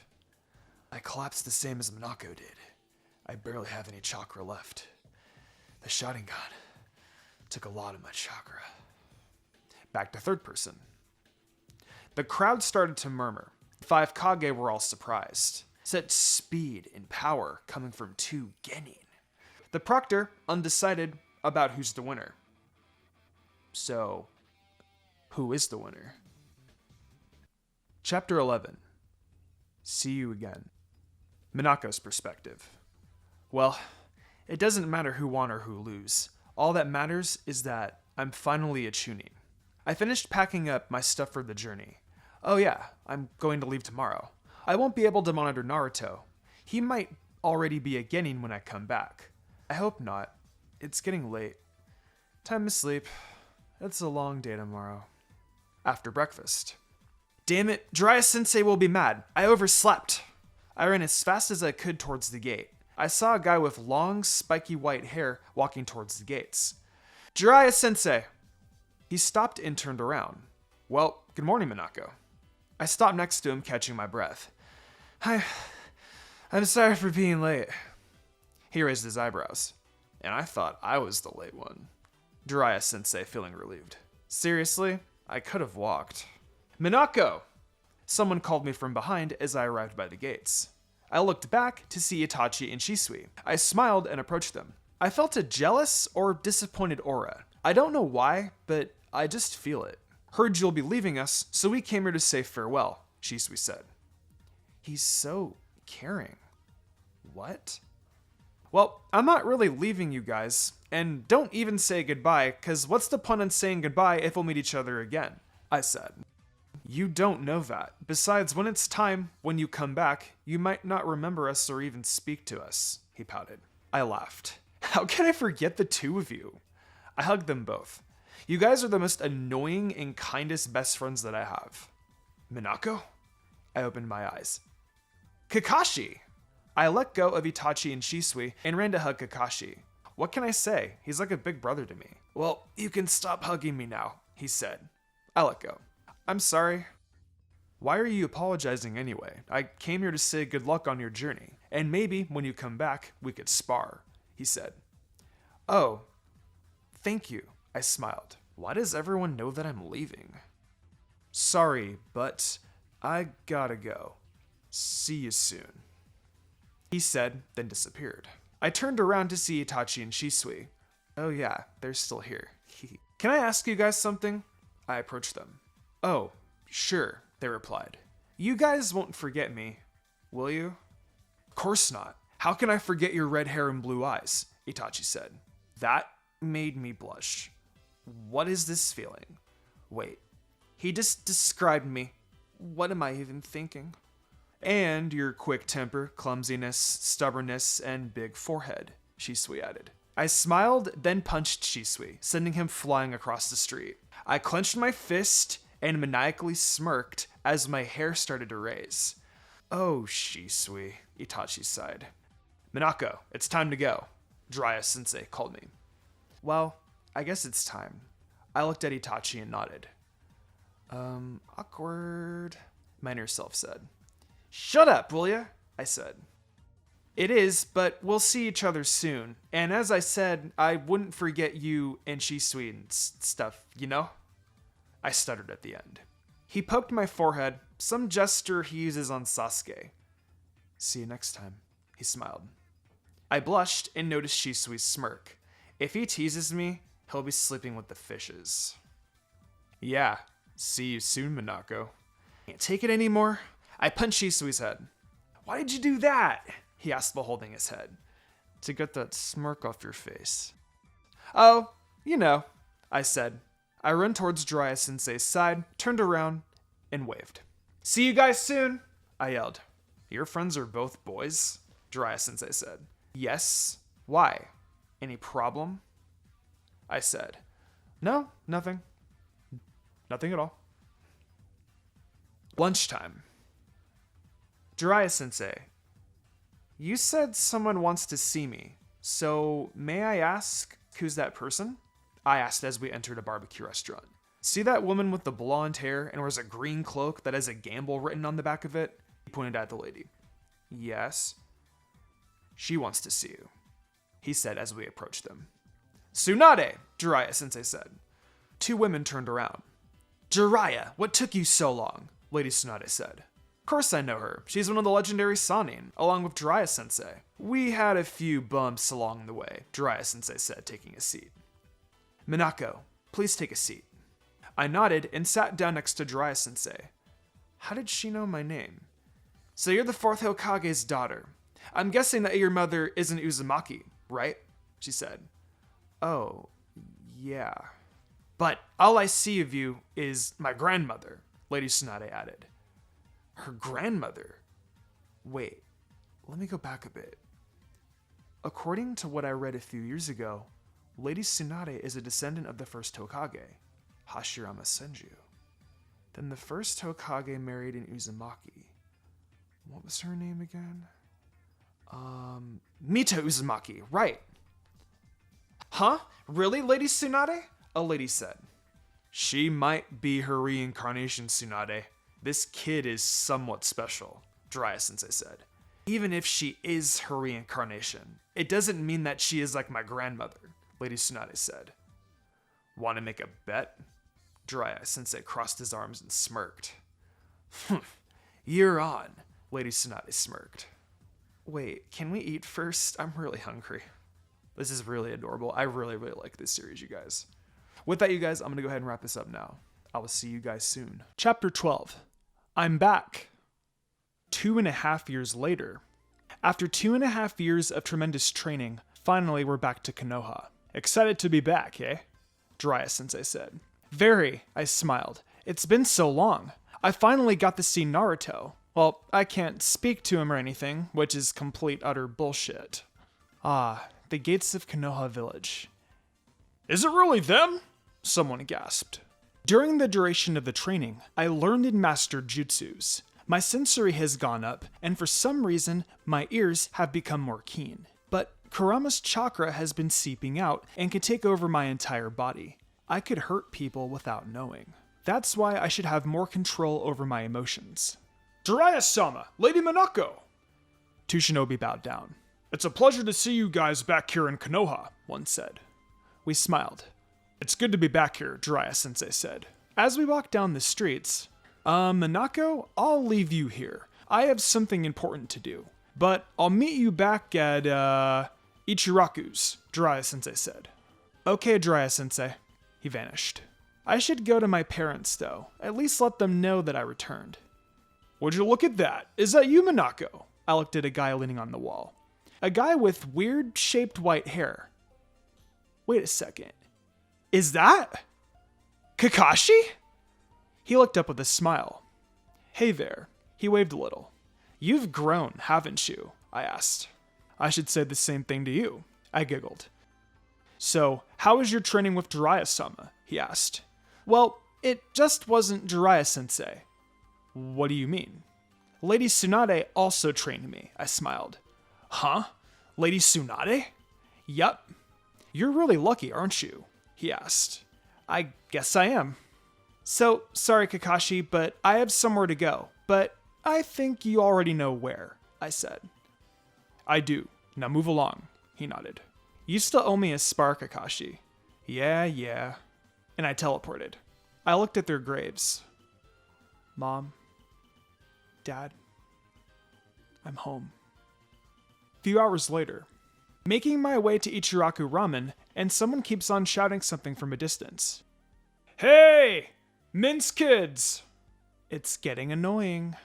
Hey, you there. That voice. It's so familiar.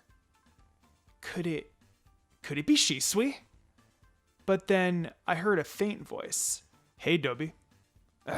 Itachi. Oh, yeah, she hates to be called that, I heard Shisui say, then shouted. Dobi! I stopped and teleported on top of them, my fist first. But they dodged it easily, which made the ground break because of the strong impact. I looked up, and they're a few steps in front of me. I stood straight and smiled. Shisui? Itachi? Hey, you actually remembered, Shisui said. I rolled my eyes. How can I even forget those bastards? I approached them, smiling and such. Oh, it's not over yet. So, how have you guys been? I asked. We're fine, aren't we, Itachi? Huh. Same old Itachi. Well, I distracted Shisui and managed to punch him, making him hit the wall across us. I just realized that the road here is pretty wide.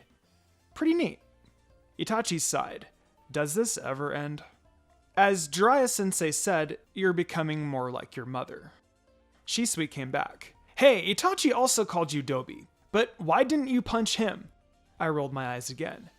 I'd rather not waste my time trying to hit Itachi. Good point, Shisui said. Uchiha! Someone called. Both Itachi and Shisui turned around, then nodded. Sorry, Monako, we've been called, but see you later, I guess, Shisui said, then disappeared. Welcome back, Minako. Itachi smiled and followed Shisui. As if on cue, my stomach started to rumble. That saved me from embarrassment. When it stopped, Jiraiya-sensei showed up. There you are. I've been looking for you everywhere. Oh, I'm sorry, I said. Doesn't matter. Anyways, we're almost there, he said. A few moments later, walking down the street, I could practically smell the ramen. Oh, we're almost there. I looked up and stared at the Hokage rock. Why is there paint on their faces? What the? Naruto, you have to clean the mess you made, someone said, and bumped into me while they're leaving Ichiraku's. Oh, sorry, I apologized. No, sorry, I wasn't paying attention. Lady Minako? A guy with brown hair bowed and apologizes again. Raise your head, I said. No need to apologize. It's fine, really. I smiled. He nods and looks at Naruto. Naruto, show some respect. Huh, why would I do that? It's not like she did something awesome. He crossed his arms. I would do the same, but less offensive, I guess. Well, at least apologize for what you did, the guy points at the Hokage rock. More specifically, my dad.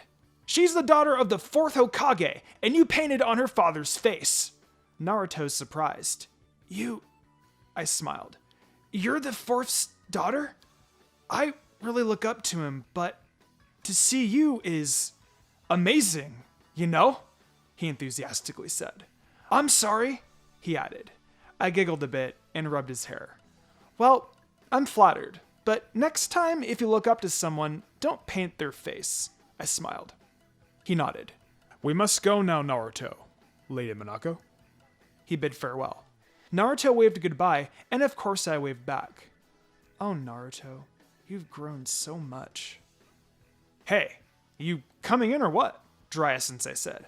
Oh, yeah. So, Jiraiya-sensei, what did you want me to see? I asked as I sat down. It's not a big deal or anything, but I just got you a recommendation to be promoted to Jonin, he said as he showed a piece of paper. Wait, really? I said excitedly and grabbed the paper.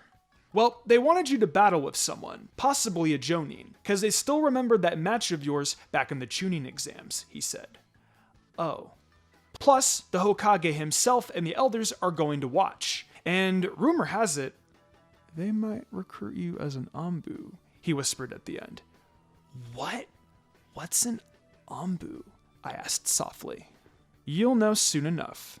Now, let's dig in, he said. Jiraiya-sensei. I sighed and started to eat. Anbu. Chapter 13. Mission.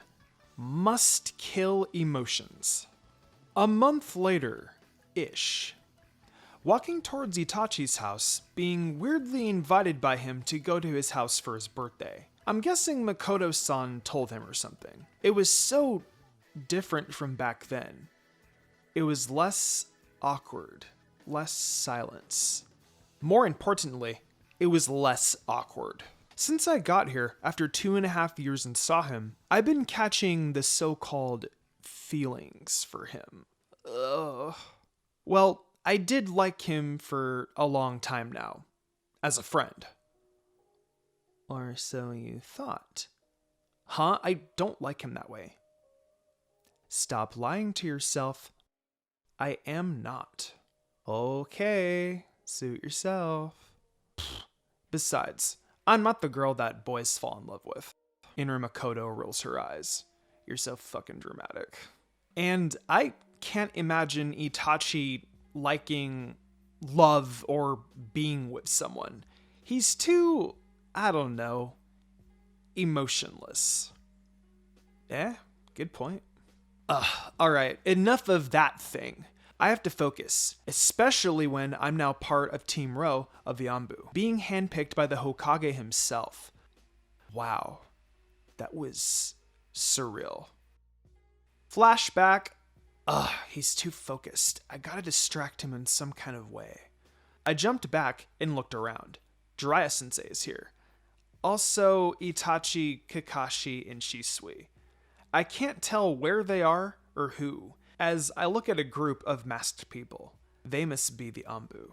I dodged the barrage of kunai flying straight to me, almost flawlessly. But one kunai managed to cut a small part of my right arm, making me kneel on my left knee. I put my hand over it to make the bleeding stop and start healing. He emits smoke or fog, I presume. I can't see shit. Sensory, don't fail me now. I closed my eyes, then tapped the ground. Oh, he's coming in hot. Before he could manage to hit me, I teleported to the opposite side. This fog is such a nuisance. Oh, wait. He turns around as the fog subsides. Reverse harem no jutsu! And you know the sound effects. As a bunch of girls in bikinis showed up in front of him. And I'm seeing nosebleeds everywhere. Even the Hokage himself. I'm pretty sure I just gave one of the elders a heart attack. I think Jiraiya-sensei just fainted, and one of the Anbu. My bad. Time to move quick. As the group of half-naked girls vanished, I zigzagged my waist to him. Rasengan Barrage! Flashback over. I was too busy thinking. I didn't notice Shisui in front of me. Oi, Namikaze. I returned to reality. I'm already here. What? I said. What did I do? He asked. Nothing, I sighed. Did I ruin your daydream about Itachi? I cover his mouth. Say it, and you'll die. Sending him death glares. He raised his arms in surrender, and I let go. Shisui knocked on the door, and a few seconds later, Makoto-san opened and let us in. Oh, Monako, you've grown into such a beautiful lady, she said as I scratched the back of my head. What can I say? It's genetics, or DNA. Well, thank you, Makoto-san. You remind me so much of Kushina. Oh, I should get back. The rice might burn. Make yourselves at home. She smiled at the end. She's so kind. Why didn't Itachi inherit that? I went in a room to follow Shisui. Hey, Sasuke, Shisui greeted. Minako. Is that you, Sasuke? I sat down. This very room hasn't changed. I still remember baby Sasuke here crawling. Now, he's as old as Naruto. Well, he's a year older. Mina-chan? His eyebrows furrowed. Hey, you remembered me, I smiled. He walked and stopped in front of me and grabbed a bunch of my hair, then let go of it, and then repeated the same thing. I raised an eyebrow. What are you doing? He fully stopped and smiled. It is you. One and only, I said.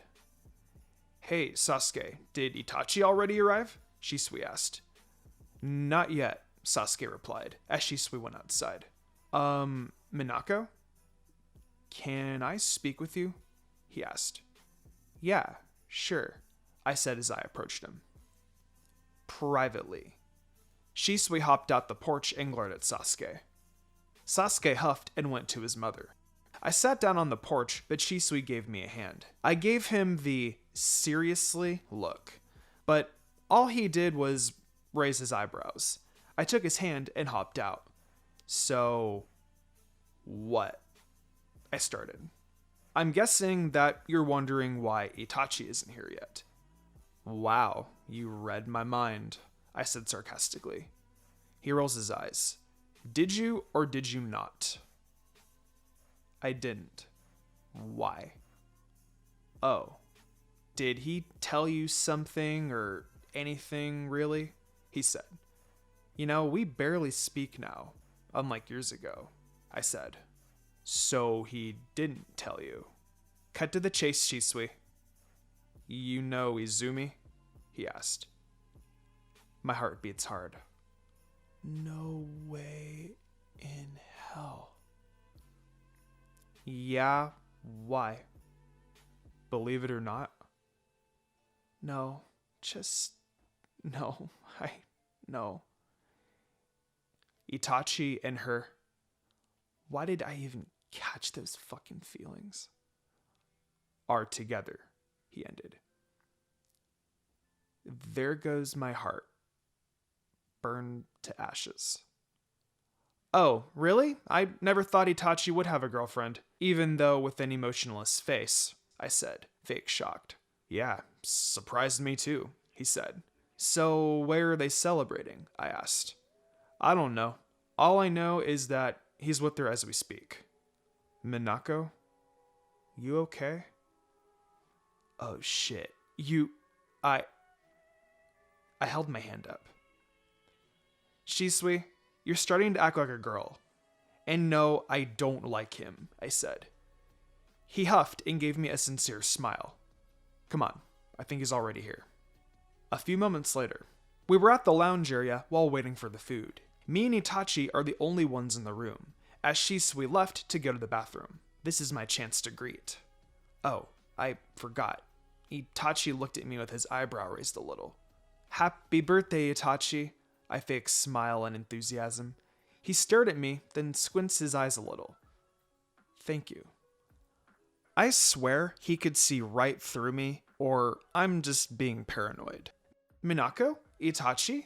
Makoto-san called us. And everything has changed. Hours later. I lay down on the middle of the field. This was the very place where Itachi and I discovered years ago. Looking at the stars.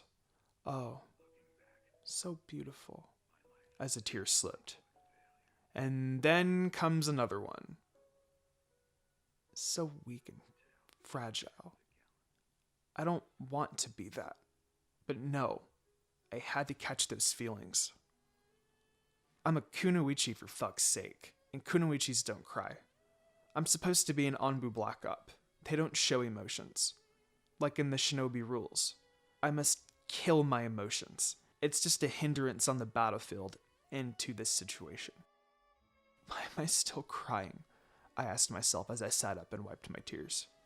We're not even together. We never even happened. I looked down. Emotions are just a hindrance. Kill it, and you'll succeed as a shinobi kunoichi. I should get going. They might be waiting for me. On this night, no one can be in this place. Except me and Itachi only. Chapter 14.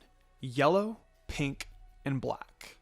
I quickly change into my ordinary clothes. A high-collared, short-sleeved white blouse, black shorts, knee-high stockings, along with black sandals for my Anbu uniform. I didn't bother to wear the forehead protector, but I brought my 3 ninja pouches on my back waist. Then I teleported to the entrance of the Uchiha compound, which is a good thing that I marked on. Hopefully, I'll arrive there in time.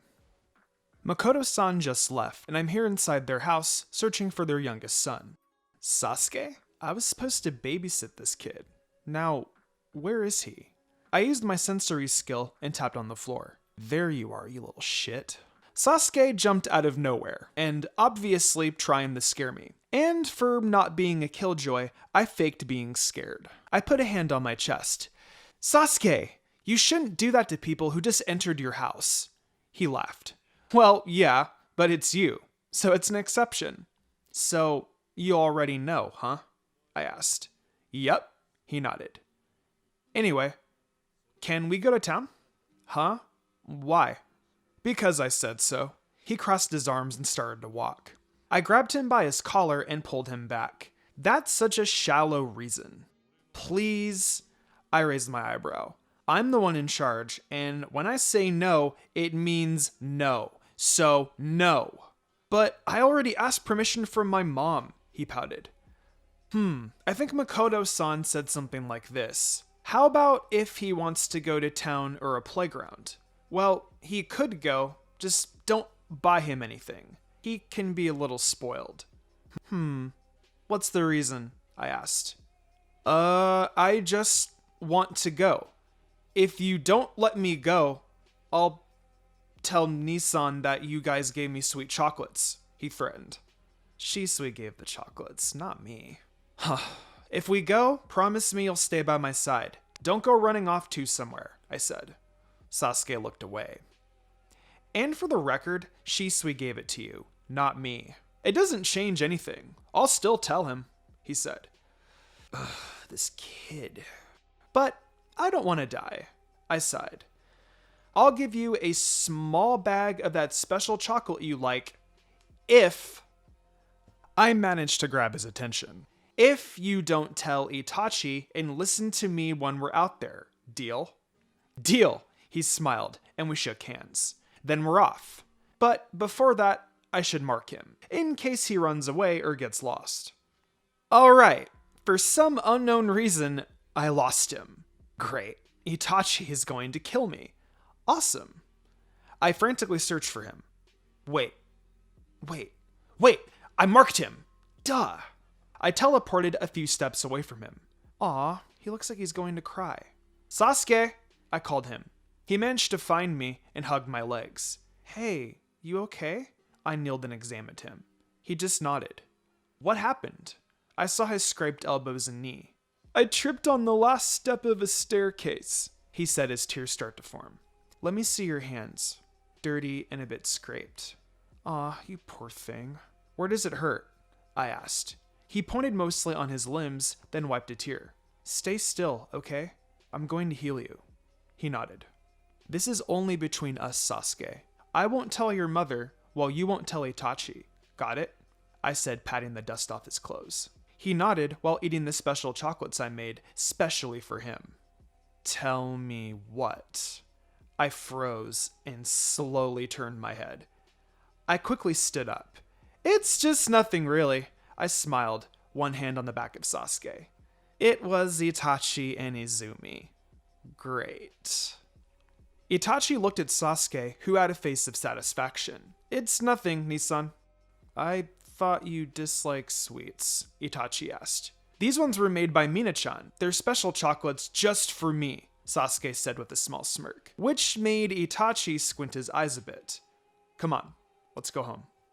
Monako, care to join us? Izumi forced a smile.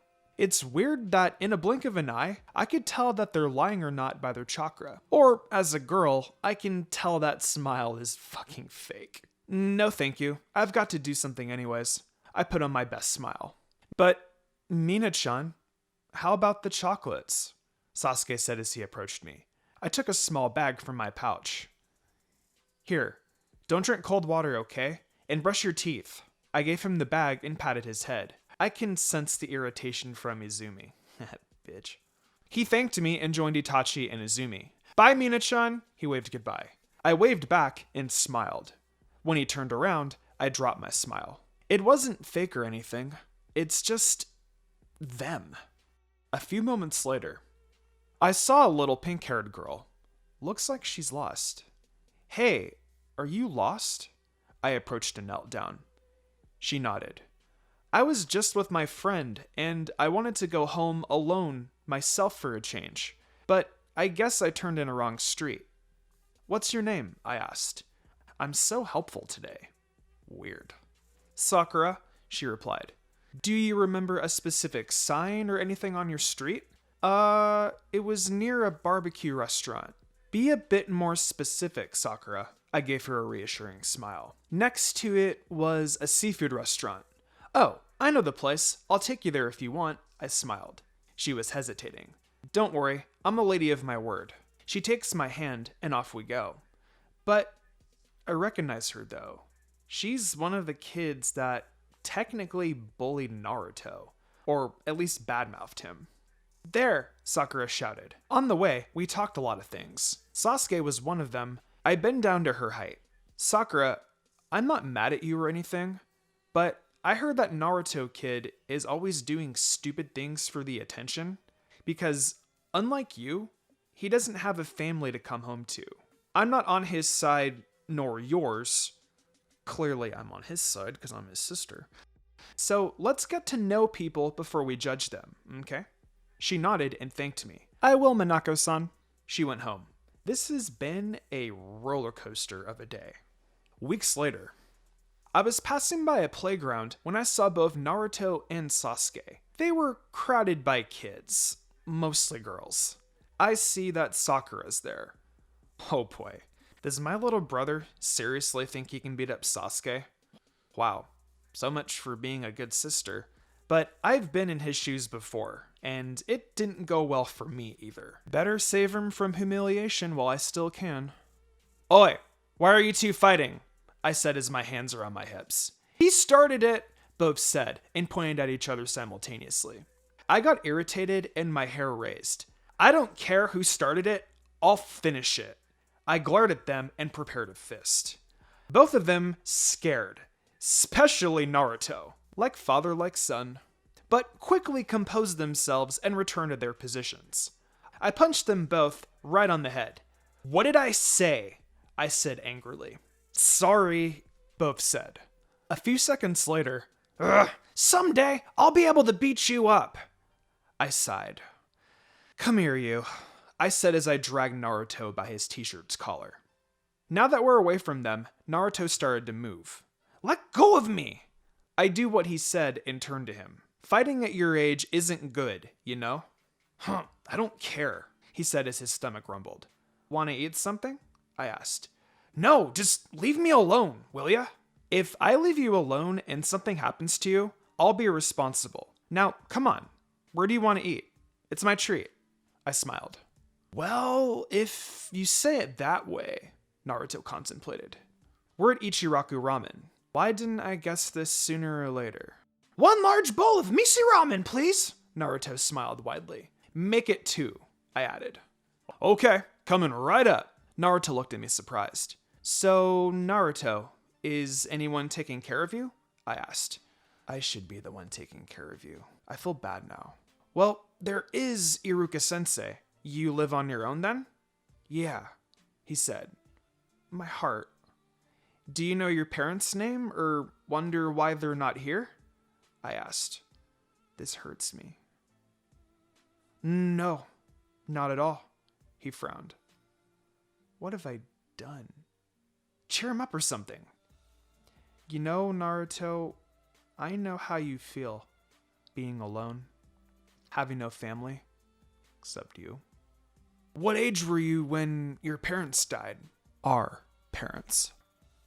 I was 5. Do you remember anything about them? I remembered some things about them. Especially when you're looking at me. You have mom's face with dad's hair. Naruto?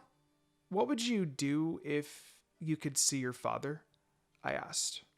I would be mad at him and punch him, but I might cry and actually be happy.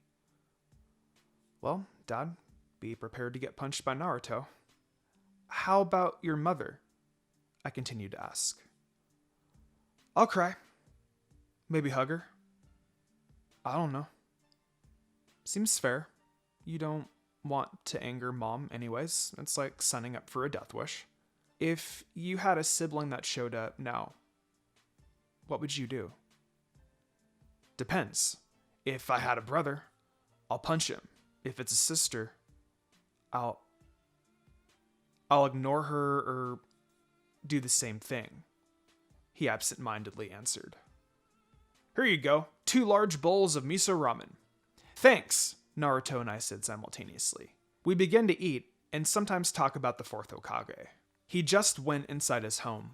I took him home because it was already dark. I marked on his door so I could instantly be here. It would be more fun if we were able to actually be siblings. Chapter 15. The Biakugan Princess.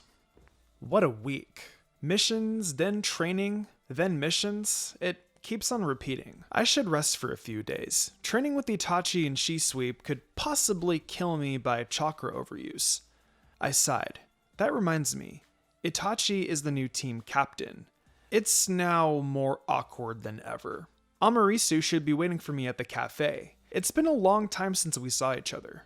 On my way, I passed by 2 girls I know, Shinko and Izumi. I hope that they won't spot me. So, how's your lover? Shinko teased. That made Izumi blush. They were facing each other. I think they just finished eating. I want to get out of here, but my legs won't let me. I'm too curious. Shinko? Well, he's as handsome as ever, Izumi said. Might as well blend in my surroundings. I'll just read the book I brought. I'm guessing that she put her hands together and is daydreaming about him while saying those words. Typical. And he became the new Anbu captain, she proudly said. I rolled my eyes. Wow, that's amazing. You got yourself a man to protect you, Shinko said.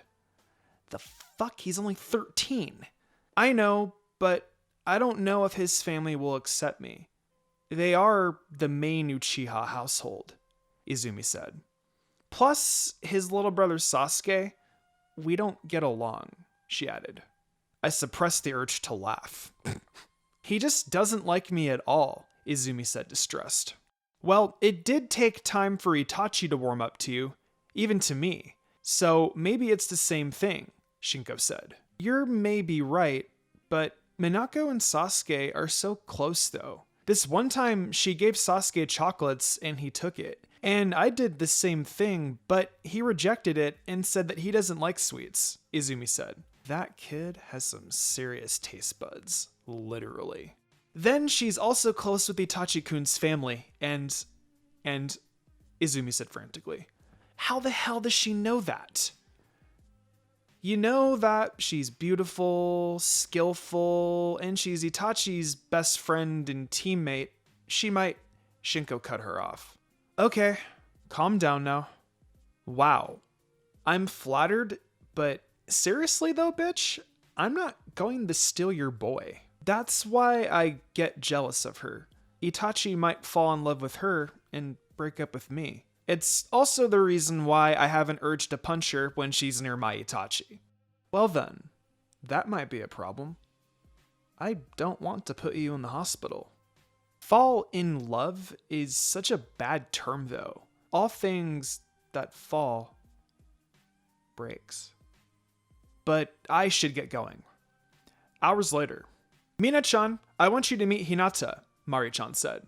Hi Hinata, I'm Monako, I smiled. Nice to meet you, Minako-san, Hinata said shyly. I'm coming along with them as Mari-chan took Hinata home. So Mari-chan, are you two related? I asked. Not really, just fellow clan members. But she's the firstborn of the main branch of the Hyuga clan, Mari-chan replied. And I raised both my eyebrows. I still don't get it. That means she's an heiress. I explained this to you before, she said. She's like a princess then, I said. Something like that, she said. I completely didn't understand anything.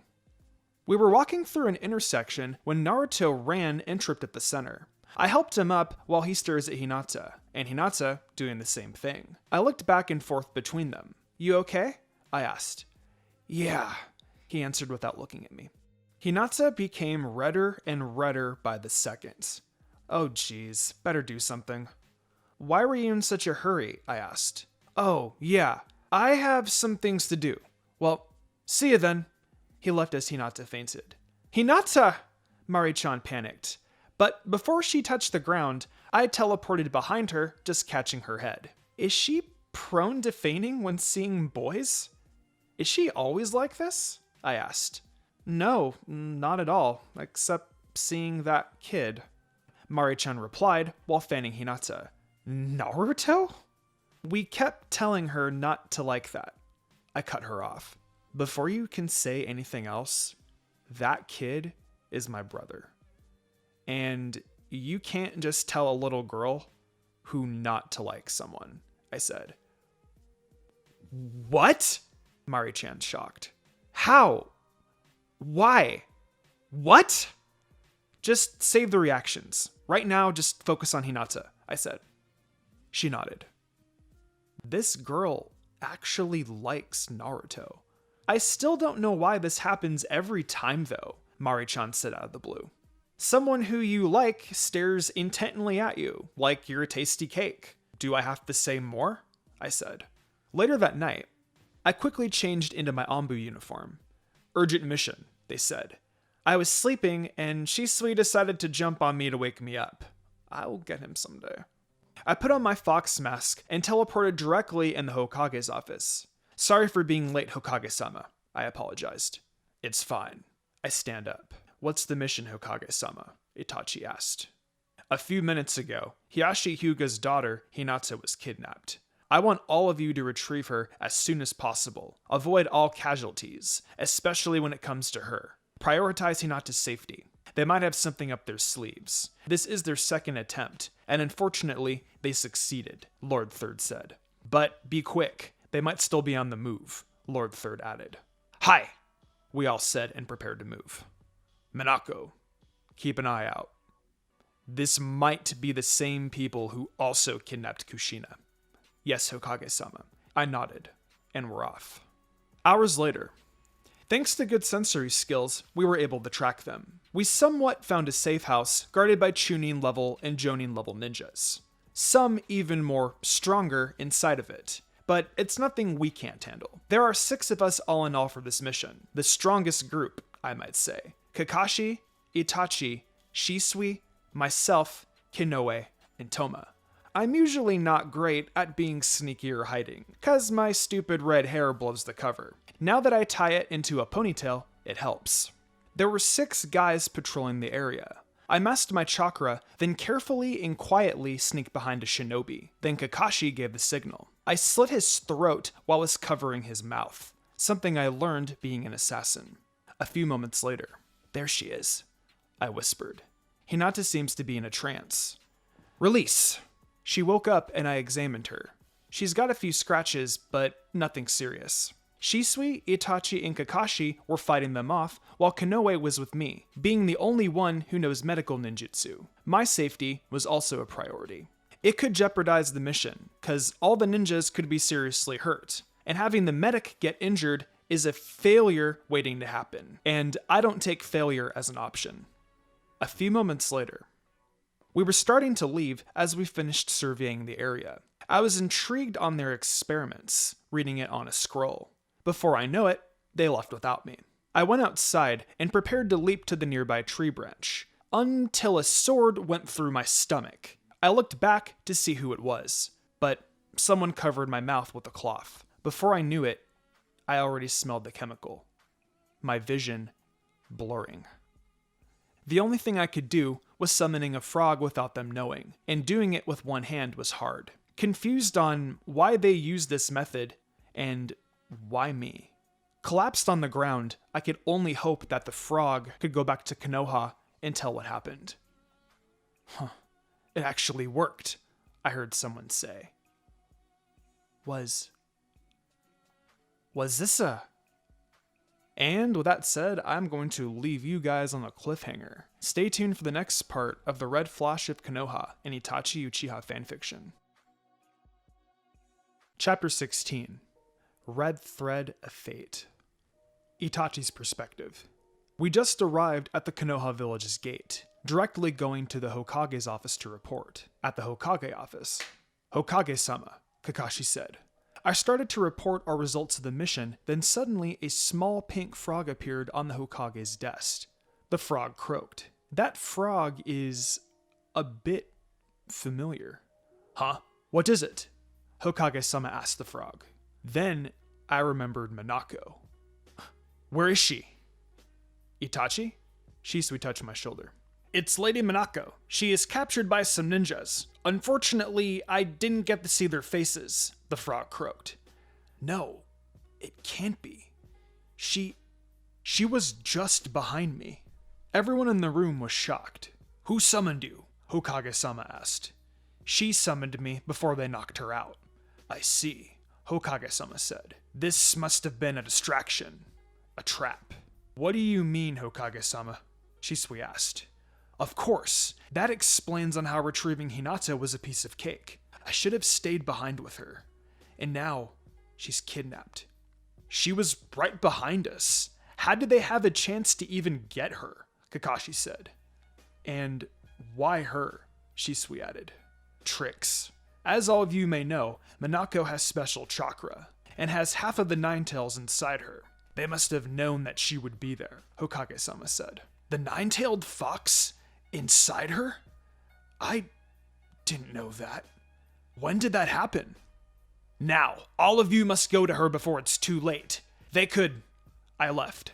I couldn't stand there listening. This is all my fault. I have put someone I care the most for in danger.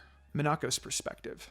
I woke up on a cart, my other arm dangling at the end of the cart and being half conscious. My vision was a bit blurry. At this rate, Celis should be in the village. But how will they find me? I was too weak to pull out strings of my hair like my mother did. I have to do something once, but it'll last till they reach their destination. Without thinking at all, I took a kunai and stabbed my right hand and let it dangle. I felt blood dripping. I did it multiple times, making sure there's a big enough blood trail. I did it one last time and dropped the kunai. Before I know it, darkness came back. Itachi's perspective. It took me an hour and a half to arrive at the safe house. I noticed blood on the ground, a few steps away from me. As I looked at it, and no dead bodies near it, it must have been Monako. Using my shotgun gun, I tried to scan the place. Then, I found spots of blood leading to the side of the building, but it was no use. It was a dead end. When I looked around, I spotted something white. Monaco's mask leading out to the forest. I leaped to a tree branch and headed off. Hopefully, I make it on time. After an hour, I jumped down from a tree, noticing a blood trail and wheel tracks. At least I'm in the right direction. The blood trail was already getting smaller and smaller. Only spots of blood can be seen. At the end, I saw a kunai. This is definitely hers. Then I continued on land. I just hope that she's all right. I don't want to lose her. Again. Monaco's perspective. I woke up chained to the wall in a house, I guess. I'm still weak, but I can get out of here. Well, out of these chains. The chains on my hand are somewhat loose. They took my pouch and other weapons. Hopefully not all of them. I tried to reach the back of my left thigh and took out a piece of paper. I knew it. This could come in handy. This could be easier if it was in front of me, but no. I performed a hand sign on one hand and took the kunai. I threw it at the side of the wall, then I teleported there. The chains aren't on my hands anymore, and all I have to do is cut the ties on my feet. Okay, the one who tied me doesn't really know me that well. Maybe a rookie. I slowly got up, took the kunai with me, and quietly walked up to the door. I could hear someone getting near the door. As the door opened and the person stepped in, I grabbed him and slit his throat, then closed the door. What a coincidence. He has my sword. A few moments later, I managed to get some of them, but right now I'm in a troublesome situation. Well, If it isn't Minako Namikaze, a jet black-haired girl said. Long time no see, Namikaze, another showed up. Yeah, Bell Pepper, missed us? The white-haired girl said. I furrowed my brow. Bell Pepper? Do I know you? I asked. They sweat dropped. Because of their fast movements and words, they caught me off guard. I was on my knees with my ponytail being pulled up. My sword was on the opposite side of me. Why must hair be so long? Try being with Itachi now, one said. Oh, it's them. What did I ever do to you? I asked. Shut up. It's not like you don't know, white hair girl shouted. I don't, for Kami's sake. I'm not even with Itachi. I don't like him or whatsoever. So what the hell did I do? They were shocked, then composed. Oh, come on. It's not like you didn't like him at all. I never even liked him. He's just a friend, a comrade. We're even rivals. I don't understand why you hate me and not Izumi. But I'm not saying you should hate her or anything. I was cut off by this bitch pulling my hair.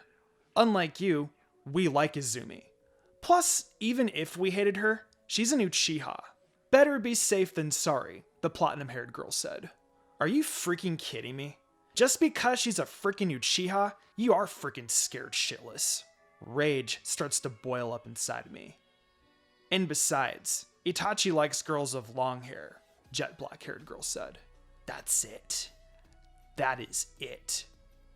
That's fucking it. Chapter 17. Konoha's Prodigies. Itachi's perspective. I cleared the front part of the house, and half of it is already covered with blood. That should be Monaco's doing. All I need to do is to find her. I'm not even with Itachi. I don't like him or whatsoever. So what the hell did I do? Monako. I don't like him. I don't like him. Weird. I never felt this before. My heart's aching. She never liked you. I was lost in my thoughts. Then I glanced at the flying shurikens and dodged. I shook my head and glared at the shinobi. Huh. Third person point of view. The Nine-Tails chakra started to form around Minako. She looked down and said, You all believed in a lie. Itachi this, Itachi that. Huh. You say it like you've known him, who he truly is, Minako smirked. The girl who was pulling Monaco's hair started to get scared. Hell, all of them did. And, Minako snaps her head towards the platinum-haired girl, eyes as red as blood. She tenses, staring cautiously at Monaco's eyes.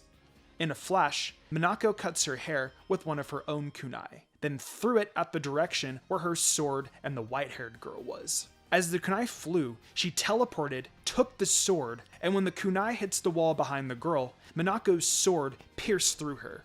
Monako, who was right in front of her, covered with the Nine-Tails chakra, glared at her. I should have killed you when I had the chance, Monako whispered. Monako took the kunai and aimed at the platinum-haired girl. The girl dodged it, but Monako teleported behind her. She wasn't as fast as Monako was. She tried to escape, but was too late. The only person left is the jet black-haired girl, quivering. You know what Itachi actually likes? Monako says as she moves menacingly forward towards the girl. The second tail emerges. The girl glanced at the tails. What are you? A person. You're... Monako cuts her off. I wasn't done yet. I'm a person with a beast inside me. She smiles menacingly. The girl steps back and glanced at the only way she can escape, if she can escape. She tried, but she failed horribly. Itachi likes girls who are strong. Monako pushes her sword more through the girl. And fast. She pulls out the sword. As she slowly walks and breathes heavily, Monako recognizes a familiar chakra. She was going to look around, but unfortunately, she tripped over a small stone. She was falling face first. However, before her face smacks on the ground, Itachi caught her. Huh? She looked at his eyes and then looks away, blushing. Stupid stone, she thought. When she looked away, Itachi was staring at her face, starting to notice her undeniable beauty once more. Itachi? I can stand, you know. He blinks rapidly and sets Monako up. Are you okay? He asked. She nodded. Am I blushing? Oh shit. Monako steps forward, but her legs decided to not support her weight and let her fall to the ground again. This time, Itachi swiftly carries Monako bridal style, making Monako red as a tomato. She was lucky that she hadn't fainted yet. You used a lot of chakra. She looked at Itachi as he started to walk. She looks away again, making a face. I don't mind carrying you. You don't seem to be heavy. Minako wasn't that speechless, she just didn't want to stutter in front of Itachi, and she was curious on how he answered a question that she was about to ask. Itachi jumped from tree to tree with Minako in his arms. Glanced at her from time to time, Minako told him the rest for a while, even though he didn't want to, but he agreed. How did you find the trail? She asked, looking at the moon, then Itachi. Your mask. Itachi hands it to her. They were sitting on a branch, their legs hanging. Thanks. Monako takes the mask and began to stare at it. Say something, you idiot, Inner Monako said. Yeah, and make things more awkward. No way, she thought. Just do it. She caught Itachi's attention. Monako turned and was met by an already staring raven-haired boy. Making her eyes wide and blush, she forgot everything she was about to say. Yeah, I would like to thank you for actually saving me, Monako said softly by the end. Actually? Itachi asked. You know, like going back and during the hassle of going back and fighting for your comrade, Minako starts to ramble. But you're not just a comrade to me, Itachi thought. Minako, she stops. Oh, sorry. You're not just a comrade. You're not just a comrade. I thought that we already established this, he sighs. Don't say something stupid, he thought. We grew up together, and Shisui would be worried about you, and I would feel like I'm the one responsible if something happened to you, he said. Minako smiles for her most fake smile she can do. I said something wrong, he thought. Is something making you happy? He asked. Other than me? Maybe. It kind of overwhelms me to know that someone actually cares about me. Monako genuinely smiles. I care about you. I should have said that. What's happening to me? He asks himself. But other than that, this kind of reminds me of my parents, Monako said, looking around. So, how's you and Izumi? Monako asked, even if it hurts her. All right, he replies. Oh, yeah, Izumi. We have enough rest. We should be back in the village before sunrise, Itachi said. Yeah. Can I take some of your chakra? Monako asked. Itachi stared at Monako, eyebrows raised. It's just, I used my chakra for healing myself and some of your wounds. I can walk, but it would be much faster if I could run. Itachi sat back down and offers his hand. You wouldn't mind, would you? She asked. Just take how much you want. Monako sweat drops. Shit, she swears silently. She flips Itachi's hand, the back of his hand facing, and then holds it oh so gently. She focuses at their hands and didn't notice Itachi staring at her again. Itachi gently holds on Monako's hand, not making her notice. It was the only time that he could hold her hand. It was then he finally notices her shoulder-length hair. Your hair. What happened? I cut it off, she answered. He nodded. Maybe that's why he was always looking at her. Maybe. Done. Thank you again, Monako smiles. Itachi nods and takes the lead, heading to Konoha village. As they glide and jump, they also sneak a few glimpses of each other. Yup, there's no denying it anymore. I still like Itachi, Minako thought. At the same time, and those feelings are coming back again. Or was I just fooling myself? Itachi thought. Chapter 18. And then, they were two. A few months later, Monaco's perspective. Sometimes I wished that I never knew both Shisui and Itachi. Sure, I kind of treat them like family. More like guys I have a crush on.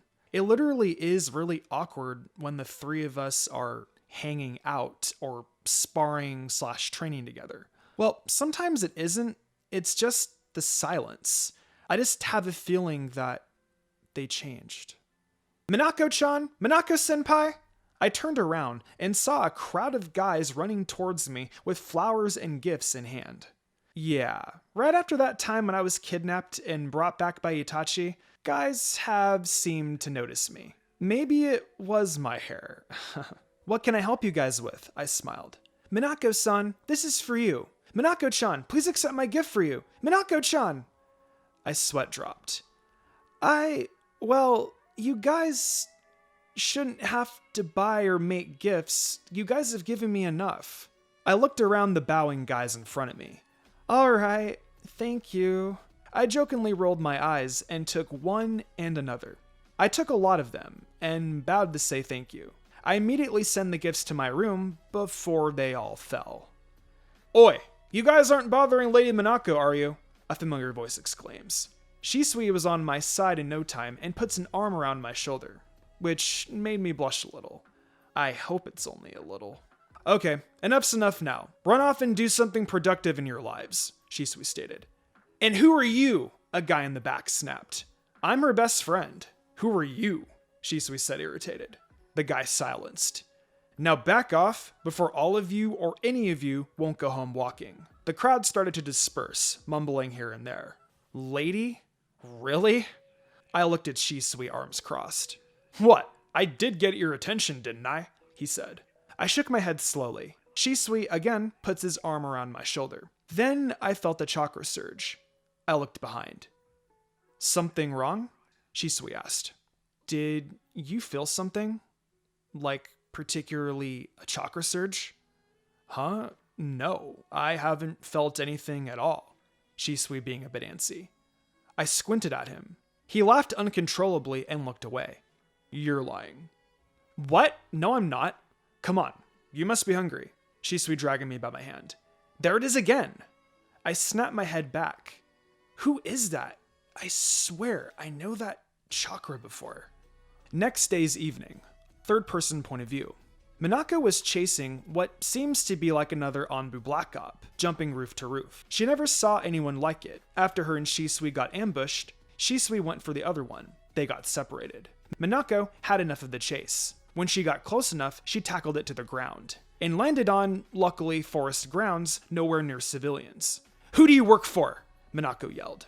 The person behind a mask just laughs in a monotone voice, which made Minako angrier. Monako pulls out her sword, ready to fight. I'll be kind once more. Who are you working for? She smiled. It never said anything, but threw several kunais with poison at the very tip. Minako dodged them gracefully, and then threw one of her own. Clearly, she didn't mean to throw it at the person. But people make mistakes. Obviously, the person avoided it. Well, suit yourself. I wanted to be kind, but no, you wanted the hard way. Minako scoffs. So be it. She snickers. Minako and the masked person clashed head to head. Meanwhile, Danzo and Shisui were fighting. Danzo wanted to have Shisui's Sharingan because he knew of his genjutsu prowess. He wanted that kind of power to himself. Time skip. Now, who do you work for? Minako asked ever so kindly while pinning down the person on the ground. The person underestimated Minako and was pinned on the ground near death. A kunai by his throat, he speaks, after coughing up blood. I suggest you find your comrade before he dies. He then smirks. Minako had forgotten about Shisui. Thankfully, her mask is still on, hiding her worried look. I have to make this quick, she thought. Cut the bullshit and answer me. Who do you work for? She yelled, adding more pressure on the kunai. Sorry, Monako cuts him off by putting a lot more pressure, almost slitting his throat. Fine, it's Lord Danzo, but you're too late. Monako punches him, knocked out. She gets off of him and leaps to the nearest roof, speeding towards the direction where she tracked down Shisui's remaining chakra. Damn it, I need to be faster than this. She stops on top of a tree, her legs unwilling to move as she saw Shisui and Itachi by the river. Shisui with one eye left and as a crow on one of his shoulders. Monako wanted to be with them, as she thought that this maybe could be the last time that she's gonna be with Shisui. But her legs fail her on her knees as she made Shisui give his left eye to Itachi. She takes off her mask, hands over her mouth as tears ran down her face. Itachi, you and Monako are the only ones that I fully trust, and know that the two of would do anything to save the village, Shisui said. It sucks when this is the last time I see her. Her smile, her red hair, her beautiful blue eyes. Take care of her, yeah? We both know we like her. So, if you get your head out of your ass and tell her you like her and be beside her every time to protect her, I might die happy. I'm not saying I'm not. Due to Monaco's fox-like ears, she can hear every word clearly as tears continuously running down her face. Itachi, protect our clan and the village. And especially our Monako. Shisui lets himself drown in the river. As he fell, both Itachi and Monako try to grab him, but Itachi couldn't reach. That's where Monako finally breaks. She didn't know that Itachi was also shedding tears. She didn't care at all. If somebody finds her, kills her, whatever else is there to do to her, she just lost her best friend. She lost a comrade. She failed to protect the ones she loves. Again. Not wanting to be seen by Itachi, especially when she's over her breaking point, she teleports to her room, got in bed, and cried her eyes out. As she looked out the window, she's looking at the stars.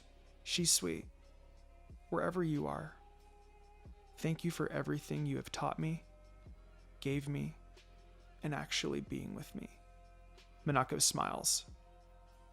I'll see you someday.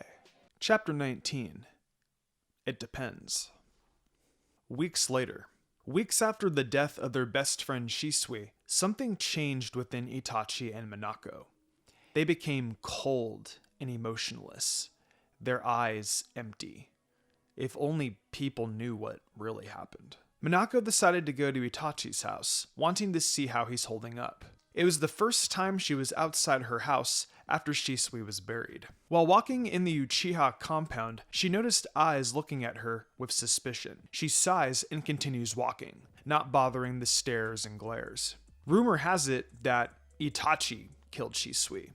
Another rumor said that Minako and Itachi killed him, or she killed him, because Monako was the only one he was with last publicly. Which was total bullshit according to Monako, as she heard this from Mari-chan. Monako knocked on the door, which is opened by Makoto-san herself.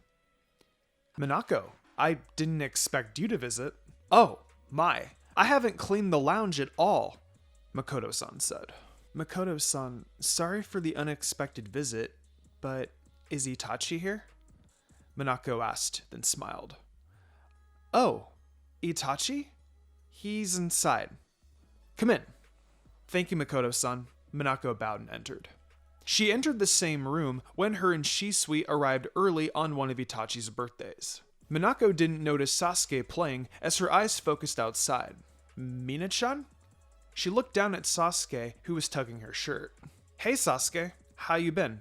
She crouched down, patting his head. Are you looking for Big Brother? Sasuke asked with a look. Yeah, what other reasons are there, except babysitting you? Minako said. Of course, Sasuke rolled his eyes. Minako's sweat dropped and raised her eyebrow. Did you just roll your eyes at me? No, I didn't. Anyway, he's outside. Sasuke then pointed outside. Minako went outside and saw Itachi sitting on the right side, a few steps away from the door. She silently walked towards Itachi, but stopped when he spoke. What are you doing here, Minako? I wanted to see you. How are you doing? Huh. All you want is to know what happened to him, Itachi replied. You're so stubborn sometimes, Itachi. I came here to see you, and I wanted to talk to you. And it's not about him, Monako whispered at the end. I guess that you heard from other people, right? You want to know the truth? Itachi looked at Monako with his Sharingan. Monako sighed. Itachi. Just leave, Monako, he said in a stern voice. I already know the truth, Itachi. You don't need to tell me. I'm already feeling bad enough. I wasn't fast enough to save Shisui, Monako loudly whispered. He was shocked, staring intently at Monako, looking for any signs of her lying. I saw Shisui die in front of me. You were not the only one, Monako continued to whisper. How? Itachi asked, puzzled. Monako glanced at her right and saw a glimpse of Sasuke eavesdropping. We shouldn't be talking about this here. Monako closed the distance between her and Itachi. Face to face, she leans on his ear. Sasuke's listening. Itachi heard that loud and clear. However, his mind went a bit hazy. Monako being so close to him, her lips inches away. Surely, he was blushing. As Monako returned to face him, his blushed cheeks were gone. He nodded and stood up, giving Monako a hand. Thank you, Monako smiled. He was curious on how Monako was unfazed by all of it. He would always see that whenever he's near or touches her, she blushes. She changed. Where's the Monako that I love? He thought. Love. They left the house and went to one of their training places. Monako, on the other hand, was thinking on how in the world she did that to Itachi. A part of her tells her that it's okay because they're friends. The other, well, made her heart beat 10% faster. You were there by the river? Itachi asked. Not exactly.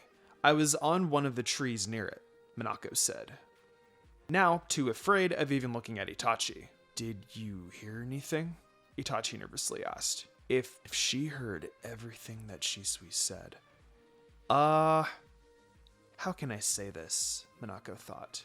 If you say it, this will be 10 times more awkward than right now, Inner Monako advised. I only heard him say to you to protect your clan and the village. That's all. Itachi was staring intently at Monako. She's lying, he thought. Itachi knew what gesture Monako would make when she lies. In other words, she's a bad liar. She does a certain gesture, which Itachi finds cute about her. He was too distracted by her that he didn't notice her waving her hands. Konoha to Itachi, you there? Monako said. Huh? Is there something wrong, Itachi? You zoned out. For a while. I'm fine, Itachi said in a monotone voice. Monako cocked an eyebrow. You sure? Yes, we should get back. They might think we're up to something. Itachi turned to leave. Those rumors get to you? She asked. Itachi looked back to her. No. I just don't want you to be a part of it. He speeds off. This surprised Monako, still following Itachi. He cares about me? That very evening, Monako was out in town, stopping here and there. She needed a distraction from thinking so much about Itachi. He has a girlfriend. Remember that.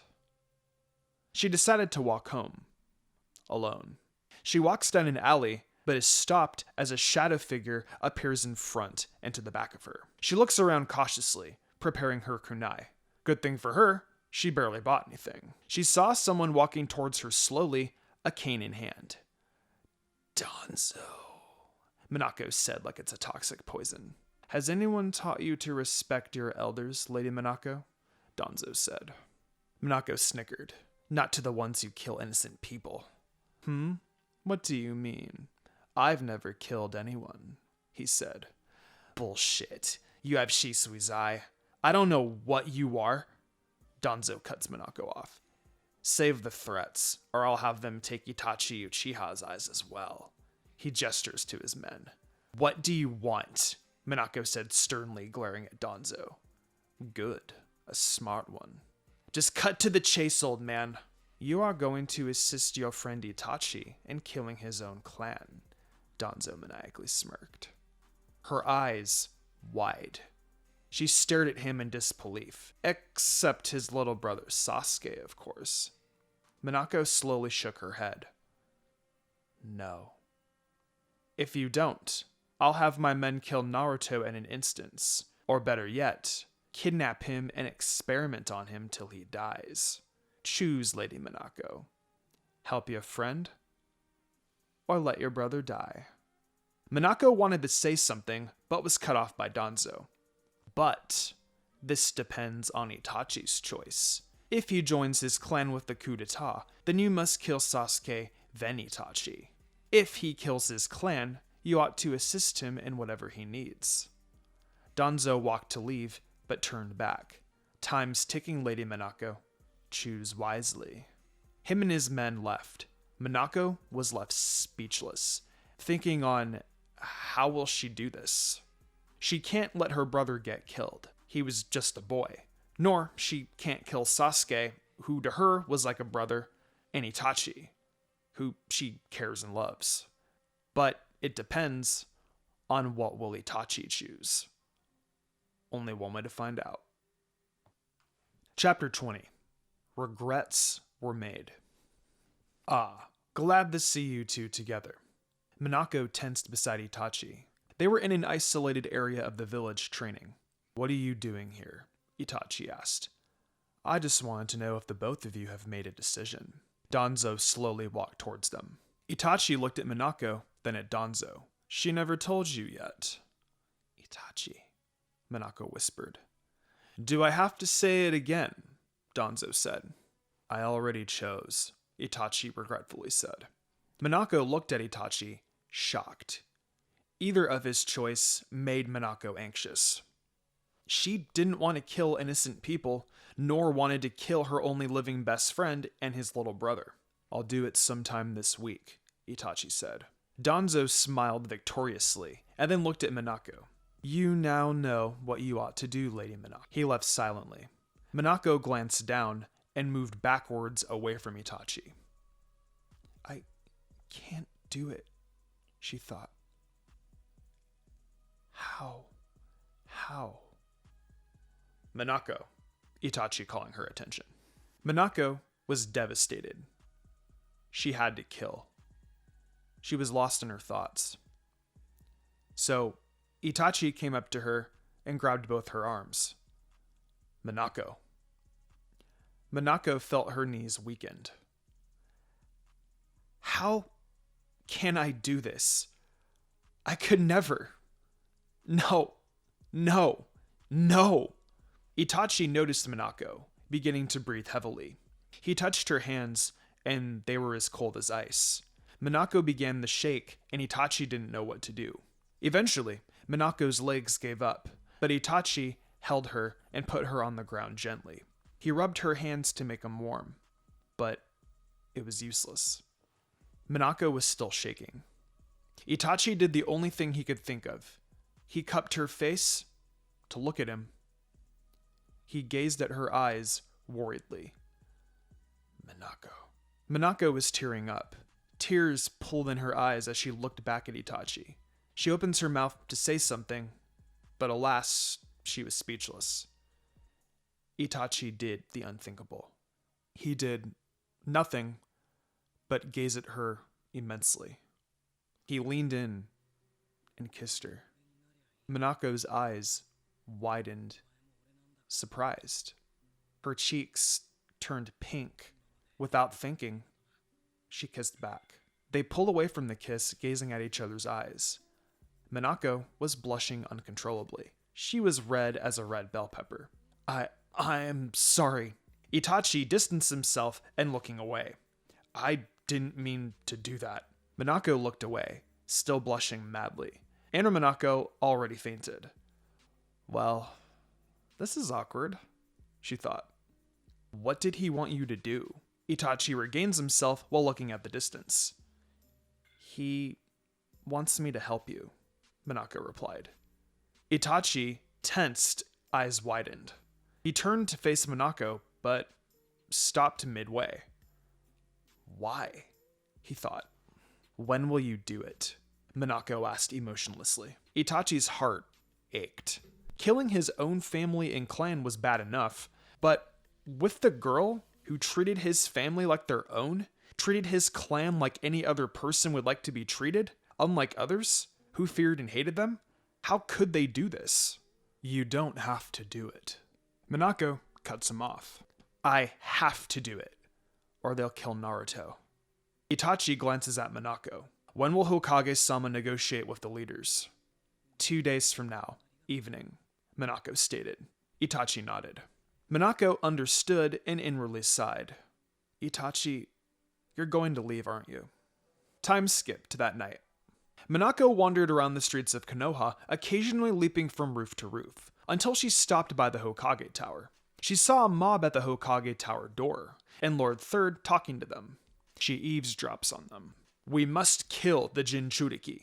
He stole a forbidden scroll. He might unleash the nine-tailed beast inside him. Lord Third was calming down the mob. Monako grew anxious, thinking about what her brother did. She searches for Naruto. Empty-handed, she went to see the Hokage. She teleported inside the tower. She kneeled down in one knee and apologizes. Hokage-sama, sorry for the intrusion. You may stand, Monako, Lord Hiruzen said. I came to apologize on behalf of my brother's behavior and on what he did. Monako bowed. The Hokage smiled and tells Monako to raise her head. No need to apologize, Monako. No harm done. But he cuts her off. He took a dummy scroll. Someone, probably a shinobi, lied to Naruto and the villagers. Monako's facial expression relaxed. She nodded briefly. Hokage-sama, may I ask? Lord Hiruzen hummed. If you know by any chance what happened? It was the day. Monako packed everything she needed. After doing his deeds, she was going to leave Konoha village. She couldn't live with the guilt and still be in Konoha. But before they met up, she went to the Hokage's office and resigned from her Anbu duties. Not before she told the Hokage that the shinobi who lied to the villagers was named Suzuki and is a traitor. She saw him when she was kidnapped. She asked Lord Hiruzen if she can punish Suzuki herself, which the Hokage disagreed, knowing her clear intentions. He told Monako that he was already deeply punished. Monako understood and started to leave the office. Before she could do that, the Hokage called her and gave her a special mission, which takes Monako to a small village where she will look after and could possibly live. She accepted it and left. She had a few hours left. Before she leaves, she goes to the hospital. She entered Iruka's room and greeted him and saw a sleeping Naruto. How are you holding up, Iruka-san? I bought you instant ramen. I don't know if you're allowed to eat this, but hey, it's ramen. Monako smiled. It's a pleasure to see you, Lady Monako. You didn't have to buy me anything, really. Iruka scratches his head. But other than that, I'm doing good, he resumed. Monako glanced at Naruto. Iruka-san, I would like to thank you for protecting and saving Naruto, and being with him, even with this kind of behavior and personality. She bowed slightly at Iruka. It's my pleasure, Iruka smiled. I am truly grateful to you for saving him, Monako smiled. But please, Lady Monako, just call me Iruka. Monako nodded. Sure, in exchange, just call me Monako. Iruka nodded. I'm surprised that, of all people, you would protect Naruto after what happened. I learned to see past that, Monako. Naruto is just an innocent boy. I learned to not blindly hate on people without knowing them. I see. I'm glad you did. 'Cause you might be the only person he counts on for a while, Monako said and then turned to Naruto. Happy to see that you're okay, little brother, she whispered. She caressed his cheeks. I'm sorry. Iruka smiled at the sight, knowing Monako is always by Naruto's side no matter what. I best be going. You need the sleep, Iruka. Oh, I guess so. Again, it was a pleasure to meet you, Monako. He bowed his head. Pleasure's all mine. Just please keep an eye on him. Thank you, Iruka. Monako smiled and left. Her smile didn't last long as she teleported out of the hospital. She went back to her house and changed into her Anbu uniform. Grabbing her sword, she went to the nearby forest, knowing someone is there. She wanted to do this before she left. She wanted to guarantee that Naruto would be safe. As she perched on a tree branch, glaring at her target like a prey, she threw shurikens at him. Suzuki sensed the upcoming shurikens. He dodged and looked at Minako's direction. Suzuki saw nothing but fox-like red eyes. He cautiously backed up and armed himself with a kunai. "Who's there? Show yourself!" he shouted, feeling anxious and terrified.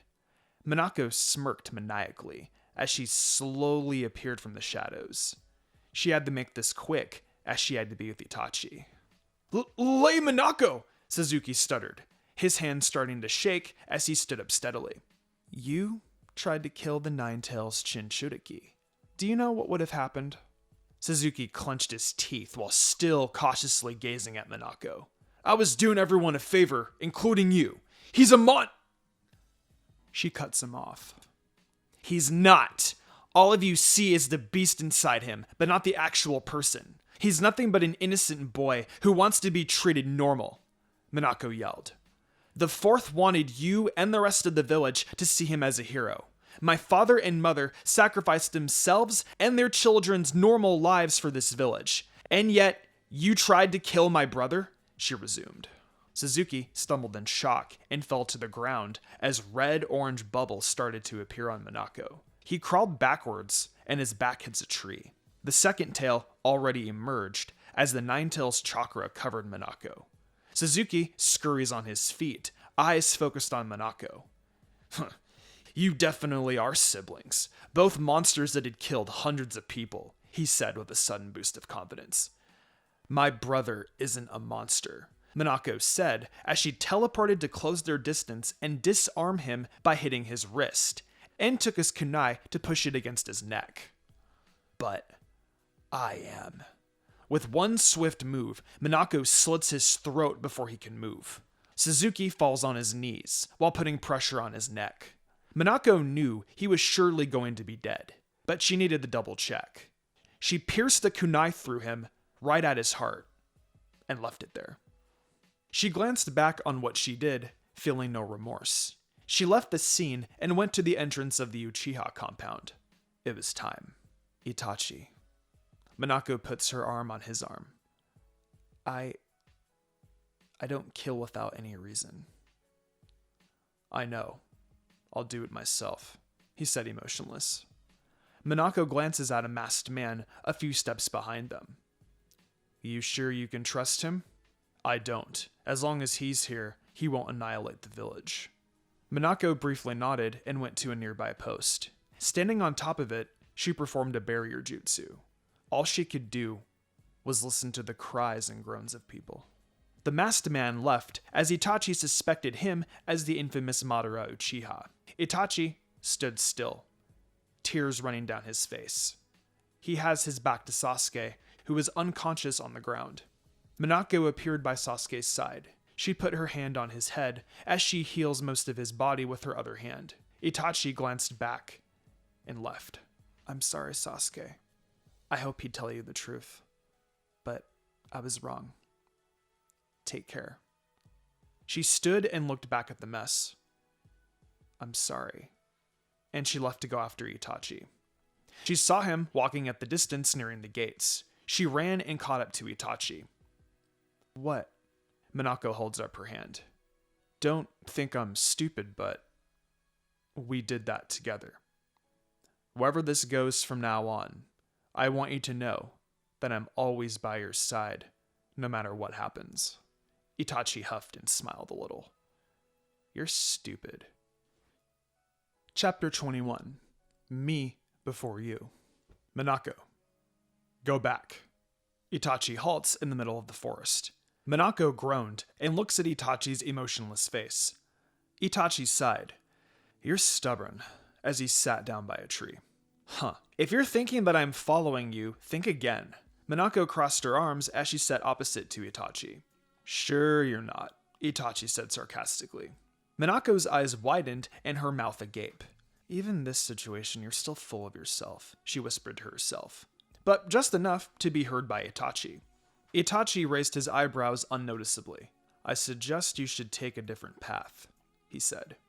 Minako glanced at him and stood up. Who are you, and where's Itachi? She whispered as she leaps to a nearby tree, facing away from Itachi. He stared at her, shocked, then glared at her back.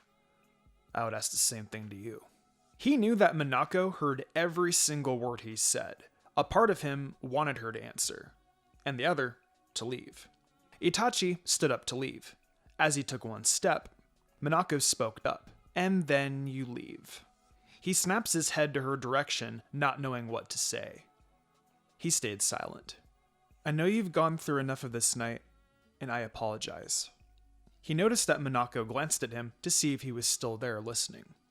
But to answer your unspoken questions, the answer is, I don't know.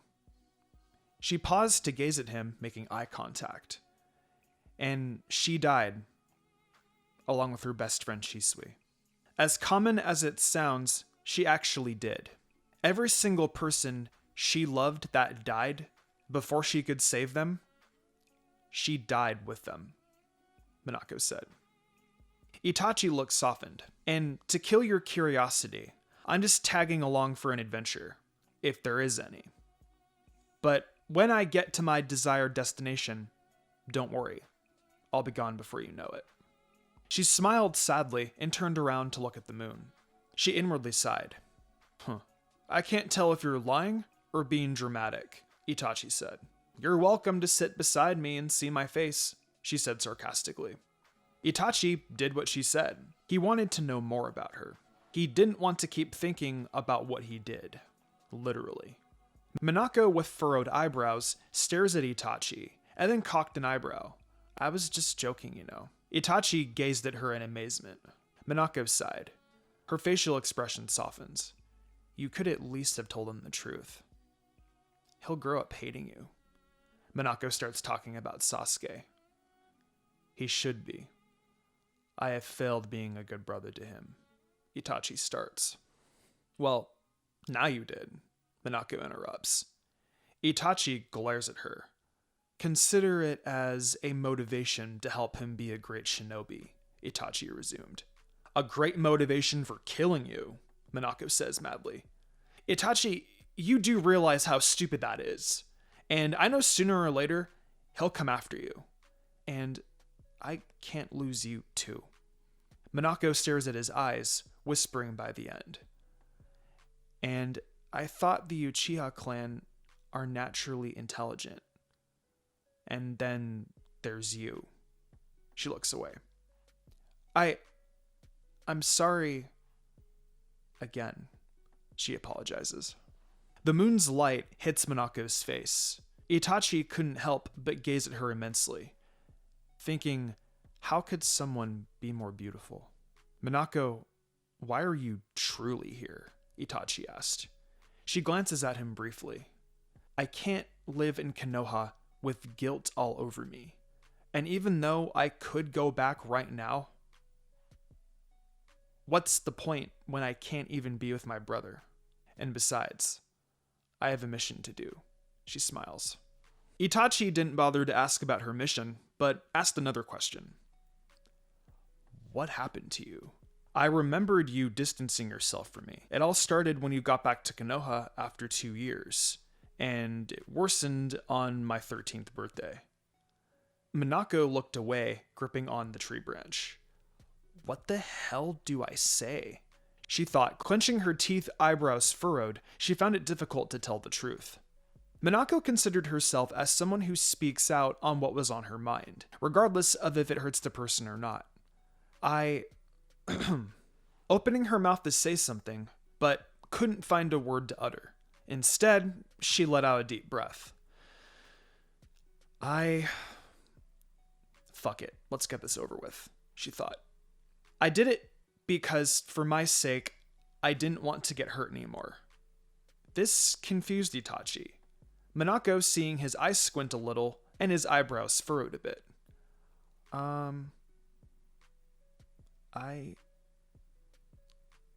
like you. Monako said every word slowly. She felt relieved that she got that out, but freaked as well because of what Itachi might think. Silence filling in, Monako decided to break the silence and continue.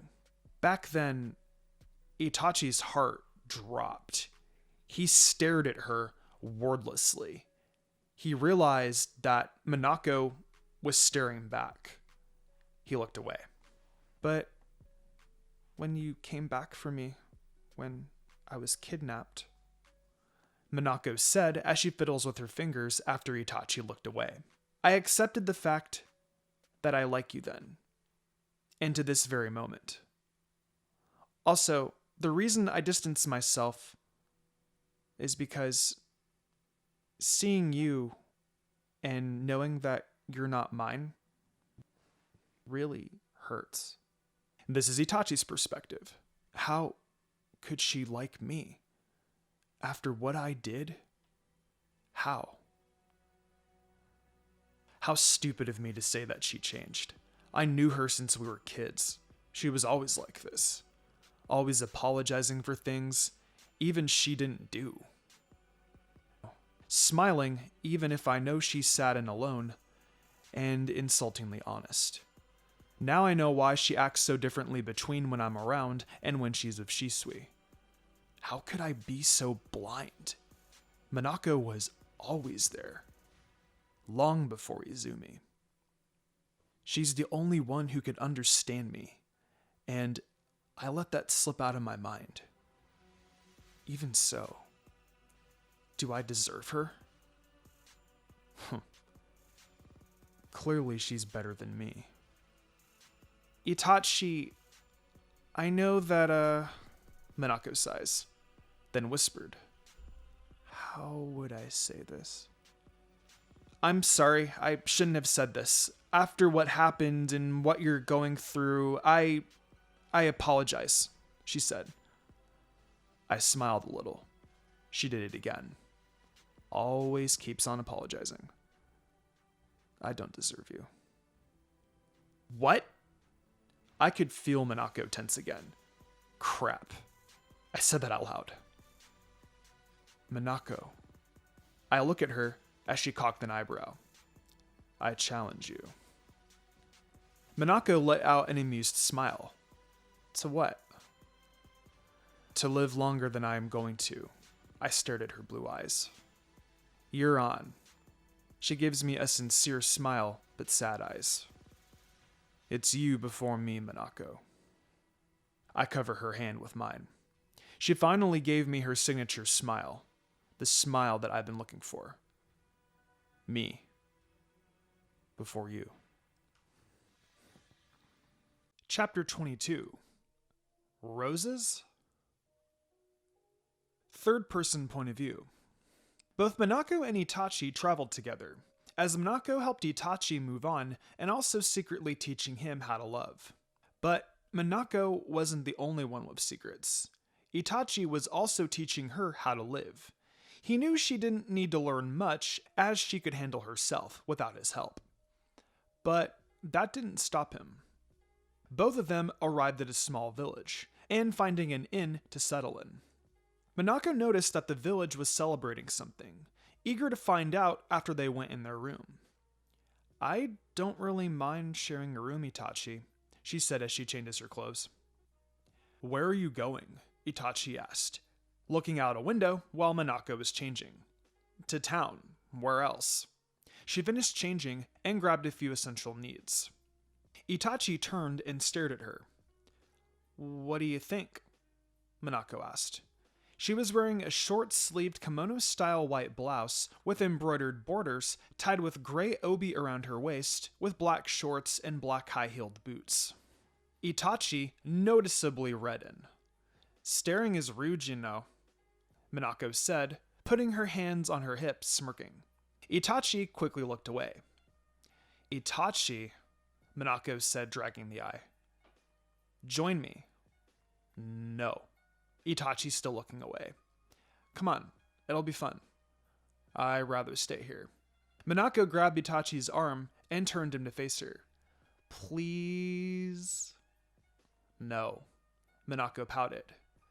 Please? Just go without me. Itachi turned, but Monako pulled back. You're annoying, Itachi said. I'll keep annoying you if you don't come with me. Itachi sighed.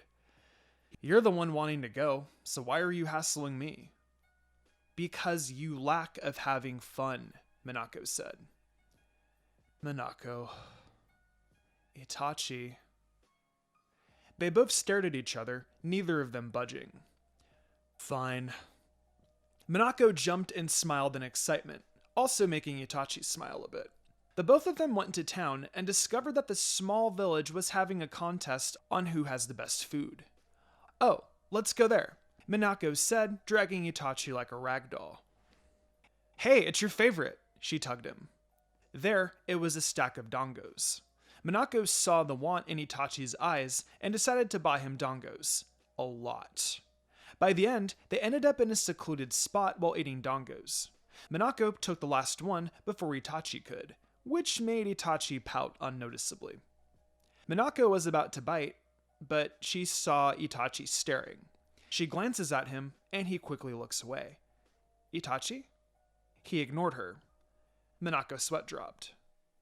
Itachi. He turned his head and was met by a delicious-looking multicolored dongo. Bite, she said. Itachi gave her a confused gaze, and she gestures at the food. He hesitated, but gave in and took a huge bite. Hey, not that big. She glared at him. Itachi smirked. Monako childishly stuck her tongue out.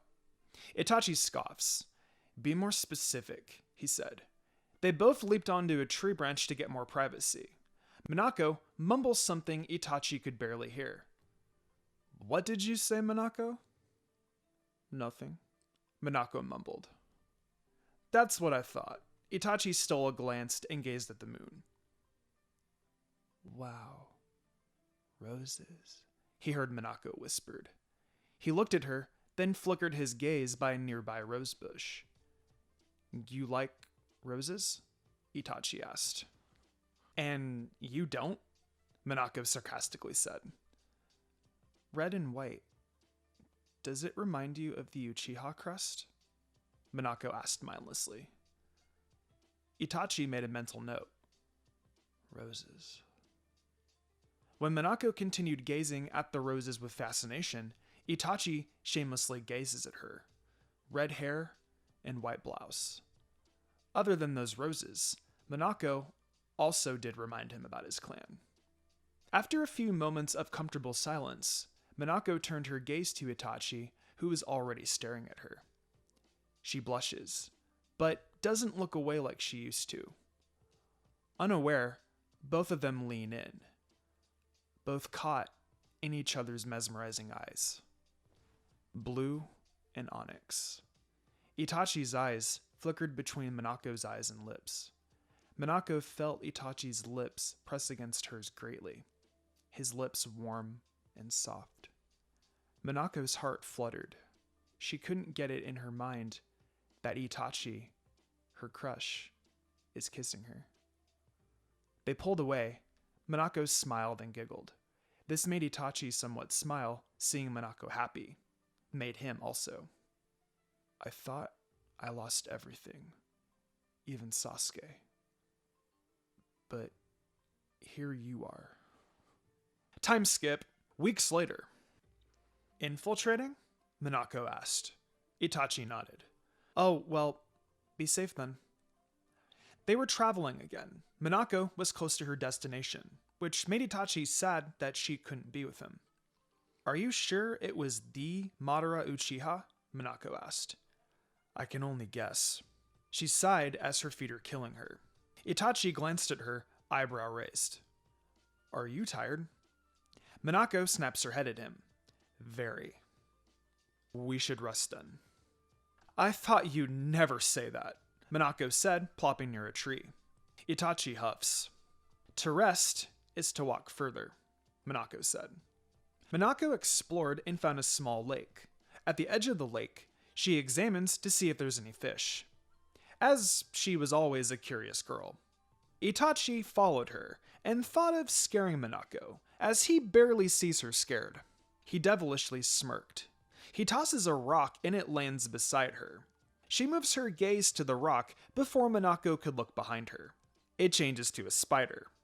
Monako, tensed, then screams, wanting to run, losing her balance and splashes into the lake. "Uchiha!" she shouted. Itachi walks out of nowhere, giving Monako the most innocent look. Monako gave him death glares as she comes out of the lake. When she was out, she flashes next to Itachi and hits him. He dodges by jumping, but Monako, living up to her name, she appeared at the top of him and kicks him downward. Monako appeared before Itachi, crashing hard to the ground and cracking it around him. She crosses her arms. Do that again and I'll kill you. Mental note, don't scare future wife. Ever, Itachi thought. The two continued their journey a few miles later. Monako arrived at her destination. "Finally, there it is," she said. Itachi's heart ached as they go closer and closer to the village. He wouldn't see Monako for a while. "Hey, you okay?" Monako asked. "There's nothing to worry about, you know," she added. "I know." At the entrance of the small village, Itachi halted, making Monako turn around, eyebrows raised. "You're not," she trailed off. Monako pouts. Itachi takes a few steps towards her, then pokes her forehead. He smiles. "Maybe next time, Monako." "See you soon," she smiles sadly. Itachi took a step back while Monako continued on to the village.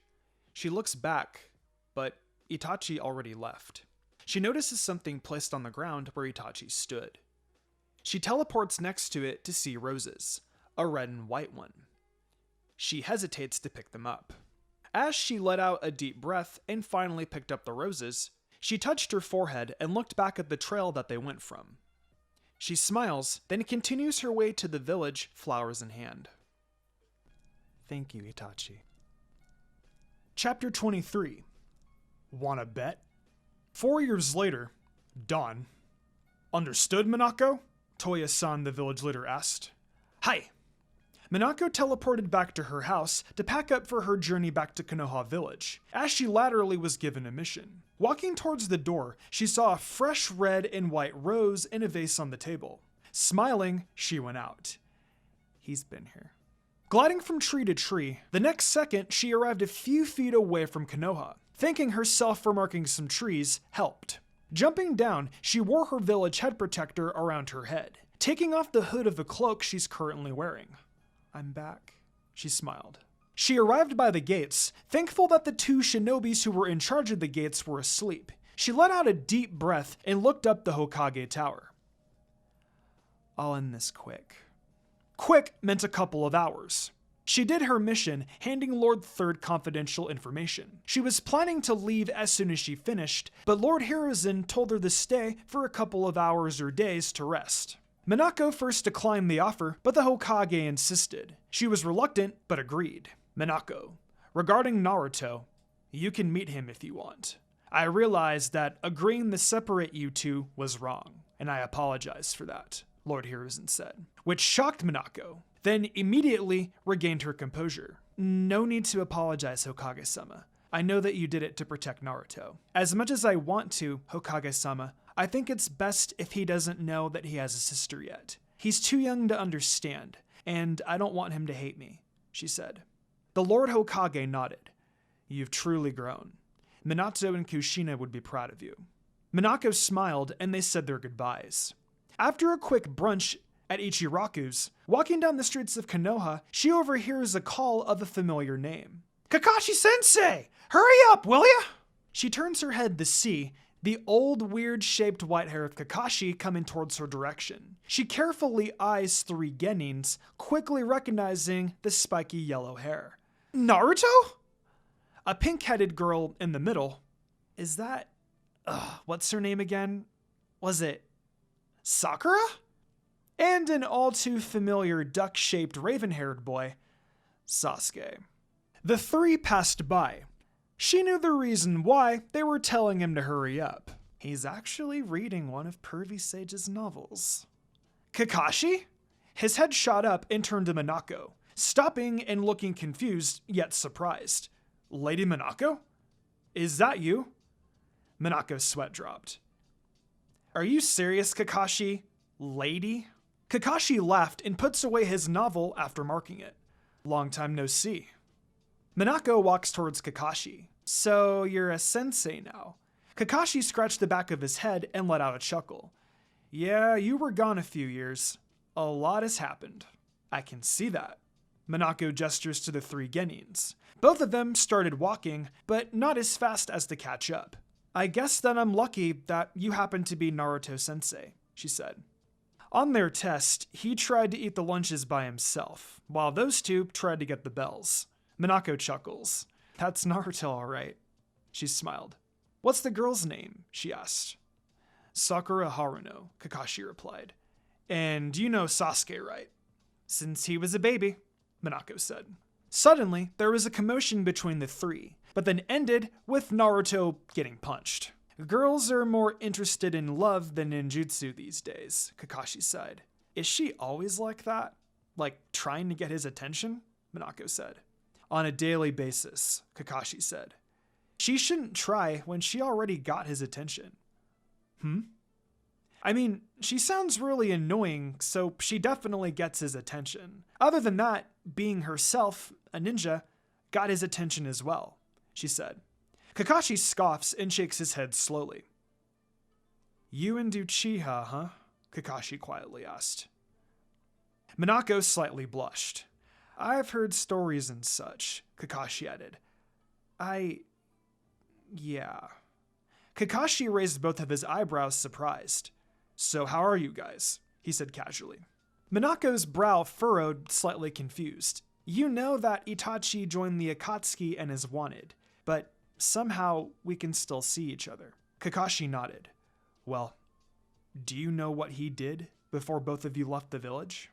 Minako sighed and noticed that Sasuke was eavesdropping to their conversation. She whispers, oh so quietly, I suggest that we'll talk regarding him somewhere more private. Agreed. He's always listening, Minako said to herself. Kakashi looked over to Monako, then saw her gaze focused on Sasuke. Well, see you later then, Minako smiled. Kakashi nodded and gave her a small wave. Monako reciprocated this and then vanished into thin air. Time skip. Still walking down the streets, Monako had her hood up and was enjoying the silence. Out of nowhere, Sasuke appears, kunai in hand, and attacks. Surprised, Monako stopped him by grabbing the hand, avoiding the kunai. She pushes him slightly, creating distance between them. Who are you? Sasuke snarls. Monako stayed silent, observing Sasuke. She then inwardly sighed. I told you, Itachi. You should have told him when he was still young. I heard you mention Itachi. Who are you? Monako frowns. He even calls his big brother by his name. A friend, Monako replied. Sasuke launches himself at her, trying to hit her again. Before Sasuke could hit, Monako poked his forehead, unaware that she used a small portion of her chakra. Therefore, Sasuke was now a few steps from her. Shit, I could have hurt him. I'm a friend, yes, but I don't know where he is or how he is now. I knew him before he became rogue, Monako said. What am I doing? What do you want from him? Monako asked. It's none of your business, Sasuke snaps, putting away his kunai and ready to leave. Before he could even turn, if you want to kill your older brother and avenge your clan, I suggest you train more. If he was to appear right now, you can barely give him a scratch. I'm not saying you're weak, I'm saying that you have to be stronger and powerful, in the righteous way, Monako said. Sasuke's eyes widened. How did you? She cuts him off. I know an Uchiha when I see one. You look just like him. It's a shame if you end up like him. Sasuke runs, but before he could hit her again, she vanishes. Who was she? Minako and Kakashi met in a cafe of some sort. Minako was talking about her neutral interaction with Sasuke and how she could have easily hurt him. I was this close in hurting Sasuke. This close, she said. measuring with her pointed finger and thumb. Kakashi nodded. Mm-hmm. Minako rolled her eyes. What do you want to know about? Well, did you know? Yes. Anything else? Minako raised her eyebrows. That's all I need to know. Minako's sweat dropped. Their conversation went on, mostly regarding about Naruto, Itachi, and occasionally Sakura and Sasuke.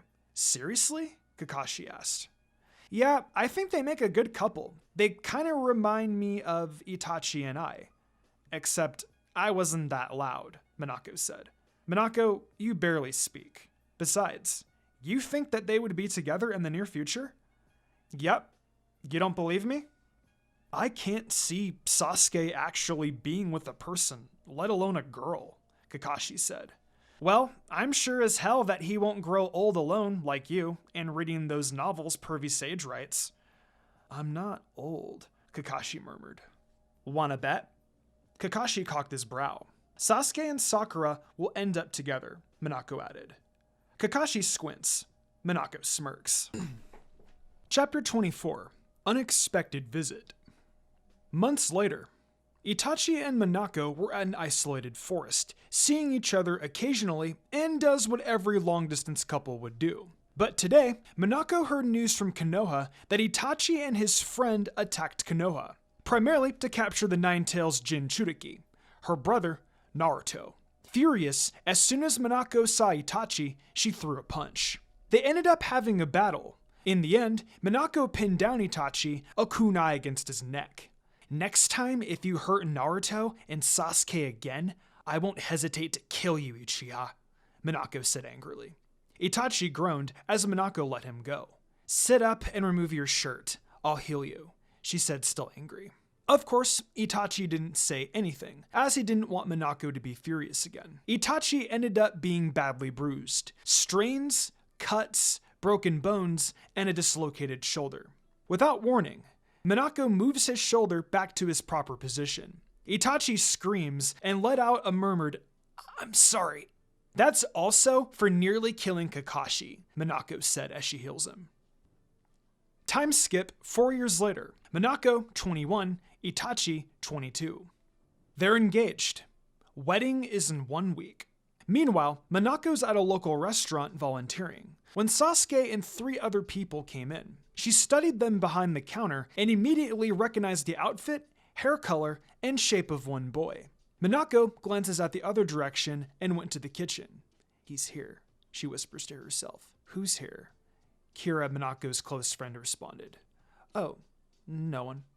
Hey guys, look who's here! The other Uchiha and his group, Ayato said. Really? Kira took off. Monako sighed. Unexpected visit? Ayato said sarcastically, making Monako roll her eyes. You didn't tell me he was that hot, Kira said, barging in. What? Sasuke! Right after Kira practically shouted his name, both Ayato and Monako shushing her. Uchiha charm. No one can resist it, Monako thought. Ayato scolds Kira. Those clothes. Has Orochimaru? I never thought he would stoop so low to obtain power. How can he trust a snake? She went back to the counter with Kira. I'm guessing the girl is an Uzumaki? Monako looked at Kira, then back to the redhead. Why does she have a bite mark? Kira asked. One of the redhead's sleeves went up, showing a bite mark. She's an Uzumaki, Monako stated. I'm definitely sure. The bite marks, I'm guessing she has a lot of them. By biting her, it would heal a person even if the person is near death. As Monako explained, Kira mindlessly tried to bite her lower arm. What are you doing? Monako retracted her arm. What? She cuts her off. It doesn't run in the Uzumaki clan, Teme. It's her way of healing. She punched her right on the head. Ayato came out from the kitchen and stood beside Monako. They're dangerous, he whispered. Just a bunch of teenagers, Monako whispered back. That's the reason why they are dangerous. Teenagers are reckless. Also, they're in the bingo book, Ayato added. They won't do anything. But if they do, Monako trailed off. He's your fiance's brother. Yeah, but it doesn't change the fact that if they try something, they'll have their consequences. He's in my domain. One wrong move and he's out, Monako stated. He might not get to kill him, Monako murmured. Later that week, one peaceful evening, a bunch of wannabe mercenaries decided to wreak havoc in the village. Toya, the village leader, confronted these mercenaries. Behind him are Ayato and his daughter Kira. If you're only here to seek havoc in this village, I suggest you turn back and walk away, Toya warned.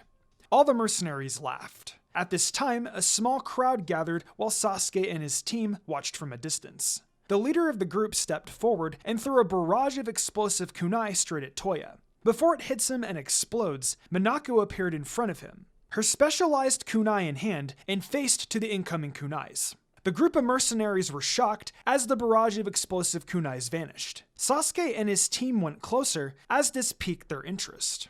I'll give you 5 seconds to leave peacefully, Minako warned. The merc leader scoffs. Or you'll never leave at all. Some of the mercenaries glanced at each other, doubting.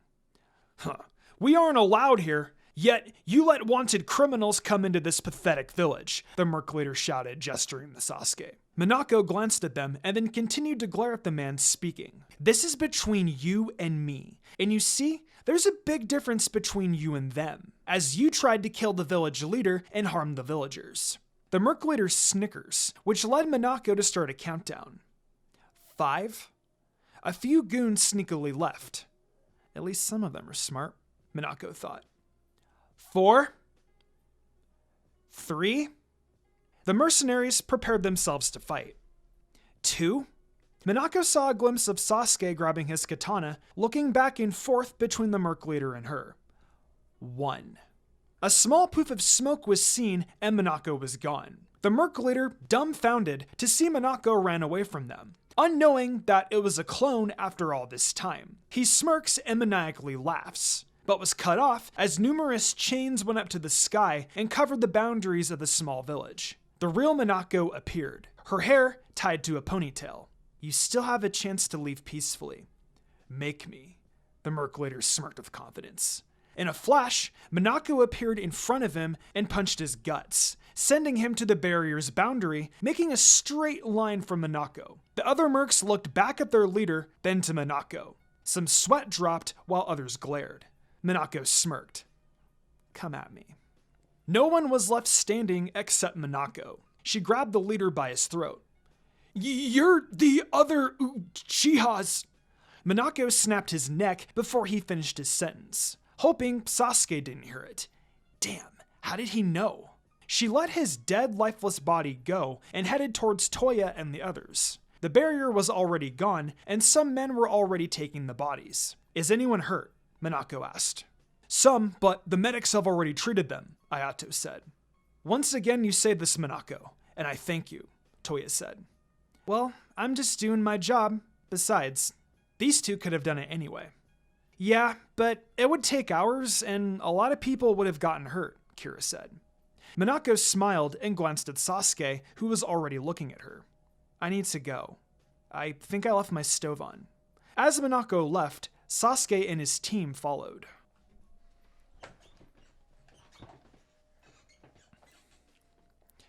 Chapter 25. Uchiha-san? Monako led Sasuke and the others away from the village and into an isolated part of the forest, another place she and Itachi used to meet and train together at. What do you want? Monako asked, standing on a branch. Soon, Sasuke and the others caught up. They looked up. Are you looking for trouble? Monako jumped down a few steps away from Sasuke. Sasuke glanced at his team and they spread out, cornering Monako. We just wanted the talk, Jugo said. Hey, Karin, she has red hair like yours. Are you two related? Suigetsu yelled. Her having red hair doesn't mean we're related, you idiot. Besides, I'm too gorgeous to be related to her, Karin boasted. Monako's eye and mouth twitched. The guy with the 4 eyes talks? Fascinating, Monako murmured. What the hell did you say? Suigetsu laughed loudly, but gets smacked by Karin. Stop laughing, you idiot! And for your information, I'm a lady. Oh, really? Where's your chest? Karin turned red out of anger. And that spiky hair of yours. I really thought that you were a guy with long medium hair and an annoying girly voice. Karin was steaming, itching to knock out Monako. Karin, Sasuke called. Karin huffed and crosses her arms. You're lucky that Sasuke's here. Or what? You're actually gonna hit me?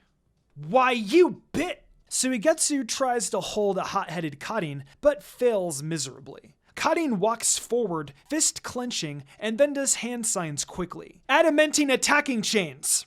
Big chains came out of her back and launches straight forward to Minako. Minako sighs and slightly shakes her head before the chains went through her. She dematerializes into various of crows, surprising Karin and the others. Monako appears at the back of the Uchiha and ever so slightly puts a finger or hand on his shoulder. Before anyone could react, Sasuke and Monako vanished. Now that you're bothersome of a team and that obnoxiously loud girl is not here, what do you want?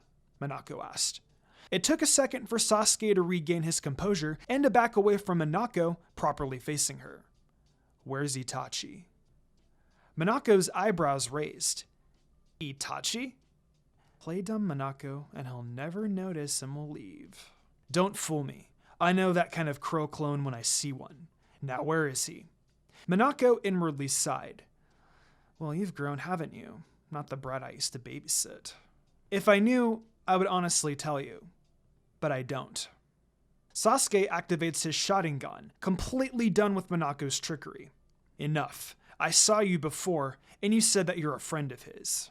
And, as I said, Sasuke cuts off Monako. Let me finish. Monako huffs.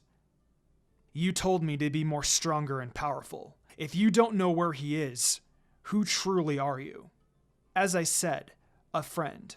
You know, you're losing chakra every time you use your Sharingan, Monako said. Huh. Do I look like I care? Sasuke said. You'll need it full when you face him. In the meantime, why not go with your team and actually try to find him? Other than staying here, you would make progress, Monako said. Sasuke grabs his sword and staying put. You know, going against someone faster than you isn't quite fair for you. Who said that I'm going to attack you? Right at the moment Sasuke finished, chains strike straight forward to Monako, only having a second to react. The red flash disappeared before it could hit her. Jugo, Suigetsu, Karin, and Sasuke covered all grounds ready to attack. How did she? Not again! She's fast, Suigetsu stated. Huh, I told you. Monako appeared right at the center facing Sasuke. To tell you the truth, Uchiha, you already know me. All you have to do is remember. Come here, you bitch! Karin screamed and dashes forward to Monako, chains still behind her. Monako does a hand sign, and suddenly Karin halts, paralyzed. She had fallen to Monako's traps. It's Fuin Jutsu. It takes away chakra, Jugo informed. Itachi Uchiha is a friend of mine. I don't know where he currently is. All I know is that he's a wanted criminal and a part of the Akatsuki. Nothing else. Oh, how can I forget? He's your older brother, Sasuke. If you wish to find and kill him, you shouldn't have wasted your time here. You should have saved your chakra. Besides, Monako smirked, you're brothers. I wouldn't want to get in the way of your feud. I did promise him. Monako added before she released Karin and vanished. She left the team confused, especially Sasuke. Weeks later. Where are you going? Itachi asked whilst eating a dango. Konoha village. I have a mission to do. Itachi grabbed Monako's arm, stopping her. Monako grinned. Can you let me go? Itachi stayed silent, contemplating on whether or not to answer. Itachi, it only takes a day. You know me. He lets go of her and lets out a sigh. You know, since we got married, I barely get to go out. I just realized that actually. Itachi huffs and starts to read a book, hiding his smirk. Well, I'll be back before you know it. Drink your medicine while I'm gone. Be careful. Monako said and pecked Itachi's cheek. A faint pink appears on his cheeks. I should say the same thing to you. I'm always careful. See you. Monako smiled then left. Lady Tsunade. Minako bowed down, giving a scroll for Tsunade to read. I haven't seen you since you were a kid. How have you been holding up? Lady Tsunade asked whilst reading. I'm doing all right. How's Naruto? Minako asked. All grown up. You should see him. I mean, if you want to. Minako thought carefully of the possible outcomes, and deciding to settle with just spying on her brother. I wish I could, but I promised Itachi that I would do this quick, Minako said. Itachi? Uchiha? Lady Tsunade asked, then noticed the Uchiha crest on Minako's clothing. You're married? Lady Tsunade exclaimed, which scared Minako a lot. Lady Tsunade? I'm sorry. When? Why? How? Lady Tsunade whispered. Well, it's a long story. Minako chuckled. Tsunade smiled. We can talk about it later. Would Itachi mind if you come home a little late? I have a favor for you. Yeah, he wouldn't mind. Before Minako could answer, she felt a familiar chakra close by, and a knock was heard. Come in. Minako quickly put her hood back on and looked down so the person entering wouldn't recognize her. Lady Tsunade, Sakura bows. Sakura, what brings you here? I apologize for interrupting. Kakashi-sensei wanted me to give you this. Sakura handed Lady Tsunade a scroll. It was a pleasure to see you again, Hokage-sama. I'll be on my way. Minako bowed down again, then vanished suddenly. Surprising Sakura. Lady Tsunade? May I ask? Lady Tsunade responded whilst reading the scroll. Who was she, and why did she have an Uchiha crest on her clothes? This froze Lady Tsunade from reading, shock evident on her face. Finding words to explain about Minako Namikaze, or Uchiha rather, to her student. She puts down the scroll, still searching for words to use. Well, Sakura, she was... Aren't Sasuke and Itachi the last Uchiha? Sakura, enough questions. Give this back to Kakashi and we'll talk later. Lady Tsunade commanded, avoiding Sakura's questions. Sakura complied, though still curious. A few minutes later, Sakura left the hospital, then she saw the hooded woman again. Then that woman ran. Because of her instincts of her gut feeling, she followed her. Little did Sakura knew, Monako was leading her to a trap. Chapter 26, Secret Little Rendezvous. Itachi, where are we going? My feet hurt. Itachi, Monako whined.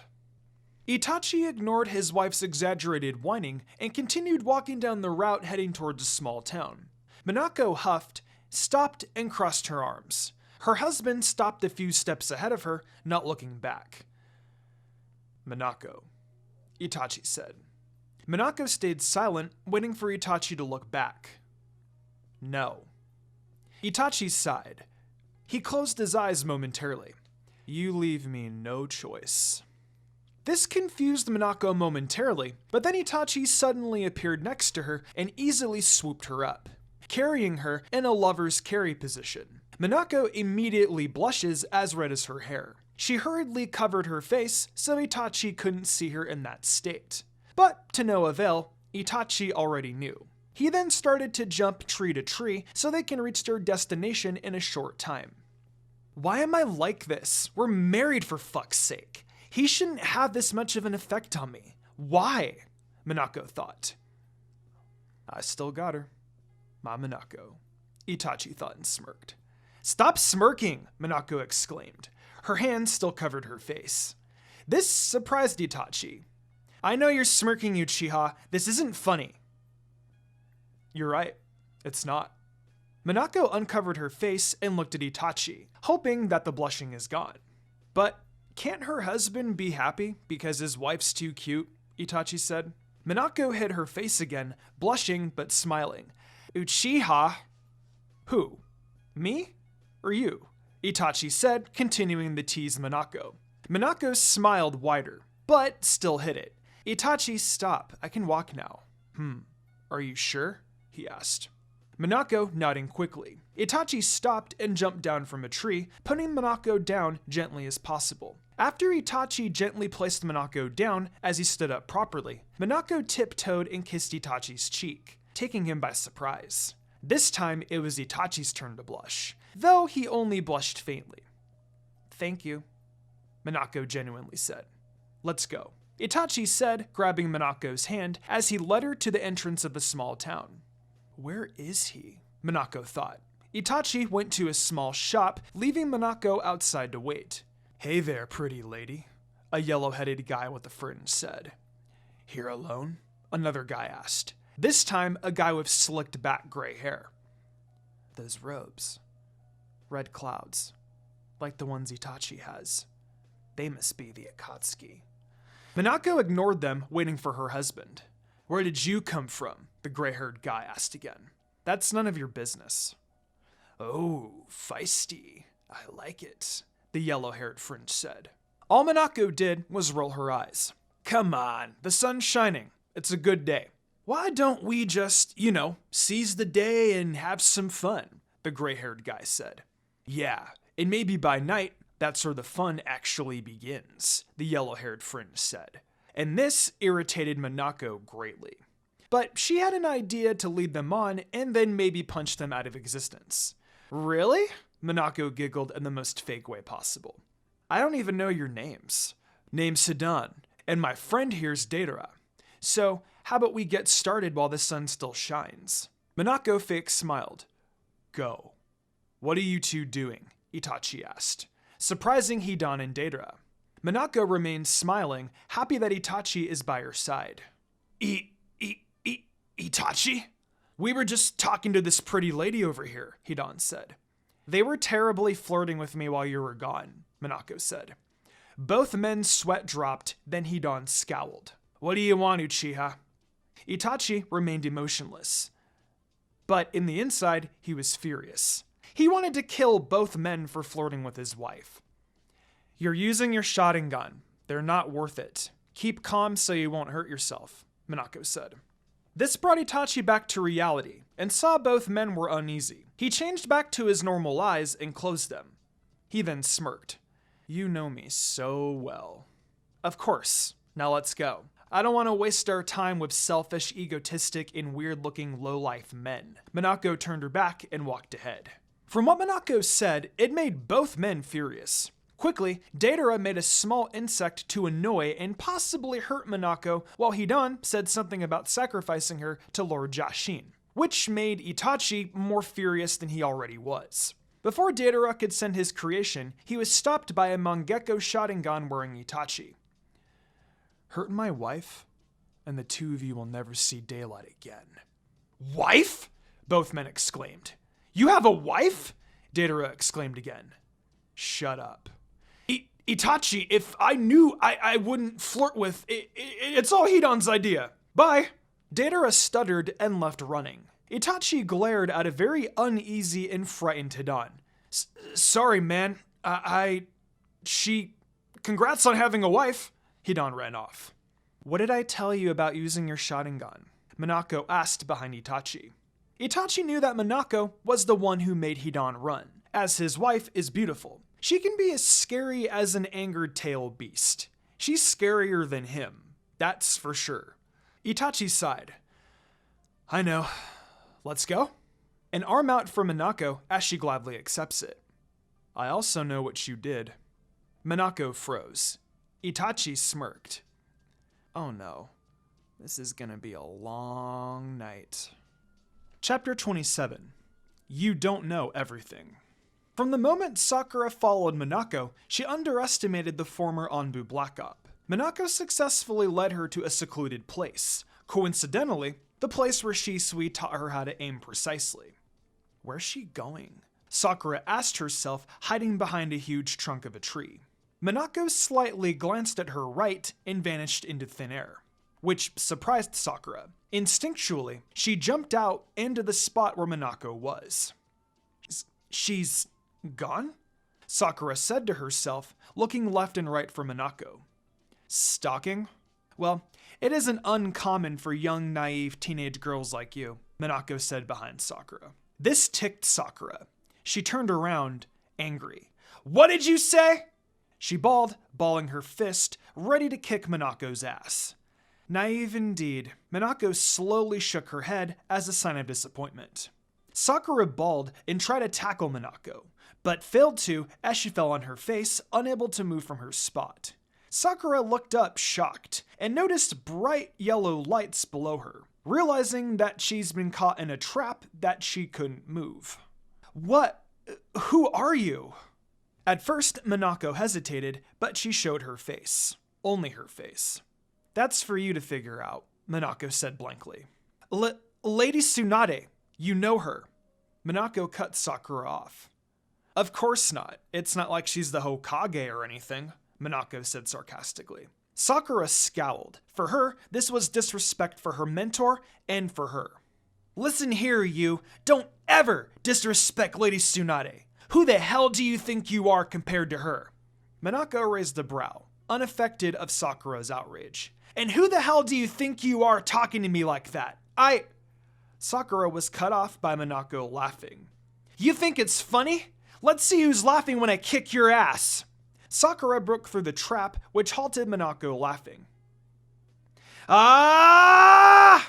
Sakura punched Monako with all her might, and Monako could see that. Monako stepped right, barely dodging Sakura, as she hit the tree behind her and split it in half. This impressed Monako greatly, though it wasn't evident on her face. Opposed to Monako, Sakura was shocked greatly, thinking how could Monako dodge that fast? Sakura quickly threw a kunai at Monako, but again, Monako vanished into thin air. How? Sakura thought. Shock was written all over her face, as she never faced anyone that fast, even faster than her mentor. You know, going against someone clearly faster than you is quite unfair, don't you think? Monako asked nonchalantly. Sakura snapped her head to the right, looking at Monako with fury in her eyes. I know you won't agree to me, but it's clear on your face that I'm even faster than your sensei, your mentor, Lady Tsunade. Never thought she would teach anyone, especially make you her student. Sakura glared at Monako. To someone naive and weak like you. Yet again, Sakura charged at Monako. She failed miserably. She huffed in frustration. Monako was on a different branch again. Like Sasuke Uchiha. Sakura's eyes widened to hear his name. Now she was fuming. Don't you ever talk about Sasuke like that! Sakura yelled while trying to hit Monako. Lucky for her, she hit her once. Or she thought. Monako blocked her punch, shocked because it didn't do anything to Monako, but the ground they're standing on cracked. You're defending someone who turned his back on his own village? Someone who went rogue? Do you even know Sasuke for who he truly is? Monako asked Sakura, testing her playing mind games. Sakura was speechless, which made Monako smirk. She did a hand sign, and Sakura was in another trap. Let's go back a bit, shall we? Monako smirked, knowing Sakura can't escape now. Who am I compared to Lady Tsunade? Well, that's for you to find out. Who am I compared to you? That's for you to find out either, Monako said. And you think I don't know you? You're Sakura Haruno, Kakashi's former student. A medic ninja trained by the one and only Lady Tsunade. You're smart, you know? If you don't let your emotions control you. How did you know? Sakura asked. How, you ask, Sakura? I've seen the streets you're walking. I've lived more than you did. As smart as you really are, you're quite stupid to be honest. Monako insulted Sakura in front of her face. Monako sighed and chuckled. I can see why Lady Tsunade made you her student. You don't give up easily. You got some things to fix, but you're strong. I admire that. Monako smiled. Who are you? I've never seen you before. You're an Uchiha, aren't you? Sakura asked. Well, you have a keen eyesight, Monako sighed. Let this be our little secret, Sakura. You can't tell anyone but the Hokage. Monako heard someone yelling. She stomped on the ground using her right foot and sensed people coming her way. She looked at a smirking Sakura. A shadow clone, huh? While you were avoiding my punches, Monako cut her off. I don't care about what you did, and I certainly don't need to hear it. Minako glared at Sakura. Sakura! Naruto shouted. It broke Minako's heart hearing him, and that she needed to leave before he arrives. Friends with the Nine-Tails Jinchuriki. A monster? Impressive. Minako said, even though it hurt herself to say that. Naruto is not a monster, Sakura shouted, wriggling around trying to break the hold. Not yet. Sakura! Ino shouted. Over here! Well, it was nice to meet you, Sakura. May you die by your own curiosity. You... Minako activated her Fuinjutsu's secret power that makes people forget her. She lowers her hood, only her mouth hits the light. How? Sakura asked again. You don't know everything, Sakura. With that, Minako vanished, letting Sakura go. Sakura, are you alright? Naruto asked. Yeah, I guess. Who attacked you? Shikamaru asked. I don't know her. I didn't see her face. Minako arrived back to Lady Tsunade's office. Lady Tsunade, Minako bowed. How did it go? Lady Tsunade looked up from reading a scroll. It went well. She's stronger than I imagined. Smarter. I'm impressed.